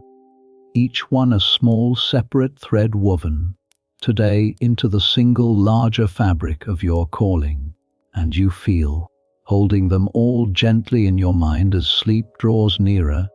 a deep and quiet thankfulness for every one of them, for the trust each has placed in your two hands, and for the small privilege, given to you alone among the whole community, of standing so close, so often, to both the frailty and the quiet resilience of a body given wholly, across a whole life, to God's service. The whole ward, sleeping now beneath you in your mind's slow drifting eye, seems to gather itself gently into a single soft breathing shape, no longer 12 separate sisters in 12 separate beds, but one warm, quiet, sheltered breathing, held together beneath one low roof, beneath one banked fire, beneath the same slow wheeling stars that watch over the whole sleeping shire beyond the precinct wall, and you feel yourself drifting now very close to sleep indeed, held within that same one breathing shape, one small part of the whole warm sheltered whole, safe and tended and at rest. And beneath even that slow turning of the seasons,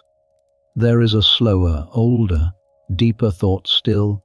drifting now at the very edge of sleep, the quiet remembered words of the rule itself,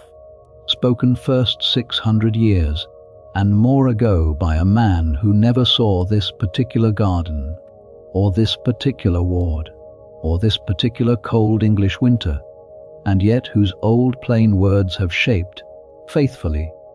every single one of the small kindnesses that have filled this one long day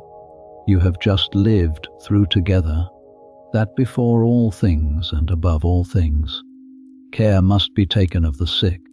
You have kept that old, plain, patient charge today in every small task, from the cold, dark hour before Matins to this quiet, settling hour at Compline's close, not with any great or dramatic art, but only with warm water and clean linen, and dried herbs ground slow and careful in a worn stone mortar, and a low steady voice held close beside a frightened young novice or a dying old woman. One small ordinary kindness laid gently upon another the whole long day through. If your own eyes, somewhere in the long slow course of hearing all of this, have grown heavy, then that is exactly as it should be, and exactly as this quiet hour was always meant to bring you. Let them close. Let the small warm lamps of the ward, and the low banked fire, and the whole long day's gentle labour drift, now slowly behind your closed eyes, dimmer and slower, fading gently into the deep soft dark. Let the far small cry of the owl over the frosted fields, and the faint creak of the old cooling timber, and the low steady, familiar breathing of the sleeping house around you, weave themselves gently into their own quiet lullaby, carrying you the last little way down into the deep and waiting sleep. Let the breath go on slowing now of its own slow accord, the way the breath always slows when the long day's small holdings have all at last been set down. Let it come a little deeper with each drawing in, and a little softer with each letting go, the slow rise and the slow fall of it settling gradually into the same unhurried rhythm as the low banked fire beside you, breathing its own small quiet breath of warmth into the dark. There is nothing waiting now to be answered. There is nothing waiting now to be watched. The whole long wheel of the offices has turned once, fully, from the black hour before Matins to this same quiet dark that closes it again, and it will turn again faithfully tomorrow and the tomorrow after that, the way it has turned now for longer than any single memory within these walls can clearly recall. And there is nothing in that long faithful turning that asks you to hold on to it or to carry it forward yourself through the coming hours of the night. It will hold itself. It has always held itself. You may let it go now gently and rest. Picture, if it eases you further towards sleep, the whole small precinct as it lies now in the deep of this winter night, seen as if from some great and gentle height above it, the huddled stone roofs pale with their own light frost, the dark square of the Cloister garth at their centre, the small dark shape of the church with its one low red lamp still burning before the altar, the infirmary range a little apart, its ward glowing faintly, still, with the last low light of its banked fire, and beyond the whole precinct wall, the wide dark sleeping fields of the Shire, rolling away, field upon field, hedge upon hedge, toward a horizon lost now entirely in the winter dark. Nothing stirs there but the small wind moving gently across the frosted grass, and the far small owl, calling once more, and then falling silent, and the slow turning of the stars themselves, wheeling patiently overhead, the way they have wheeled above this same quiet fold of hills for longer than the house's own stones, have stood to watch them. And picture, closer now, drawing gently back down toward the small warm chamber, where you yourself lie resting, the whole ward beneath you, settled and sleeping. Sister Editha's breath grown easier through the night. Sister Agnes turned safely onto her mending side. Young Sister Wolfhild, sleeping deeply, now in a body fully her own again. Sister Marjorie's swollen legs raised gently upon their bolster, and the old dying sister, breathing still, slow and shallow and entirely at peace, held within the quiet, unbroken circle of a whole house's faithful prayer. Nothing is asked of any of them now but rest, and nothing is asked of you now but the same. And the small warm flame of the infirmary's low fire, and the small warm flame of your own steady calling, both burn on, quietly, through the dark, needing no tending now until the bell for Matins calls the house, and calls you to rise and tend them once again. There is nothing more now to be done. There is nothing more now to be checked or turned or watched. The ward is settled and warm and safely held through the night. The fire is banked and glowing, and will wake again at the first grey breath of dawn. The herb store waits, dark and dry and patient, behind its cool stone walls, and the still house rests, its small fire cold now until tomorrow's slow work calls it awake again. The garden sleeps on, beneath its heavy white frost, gathering its quiet strength for a spring that will come, in its own good time, exactly as it has always come. And you, too, may rest now, fully and completely, your own small faithful part in this one long day's turning wheel of care laid down, gently, until the bell calls you to take it up again. Sleep well. The apothecary will be back soon, with another quiet day from another quiet century. The last lamp in the ward is turned down low, its small warm flame no more than a soft glow against the dark, and then gently is gone. The fire settles into its bed of soft grey ash, holding its small patient warmth through the long cold hours until morning. And somewhere above the sleeping cloister, the last small stars wheel slowly westward, over a garden holding its quiet frost, and a herb store holding its quiet dark, and a whole small house of women, sick and well alike, held safe and warm, and sleeping through the long patient watches of the English winter night. Good night.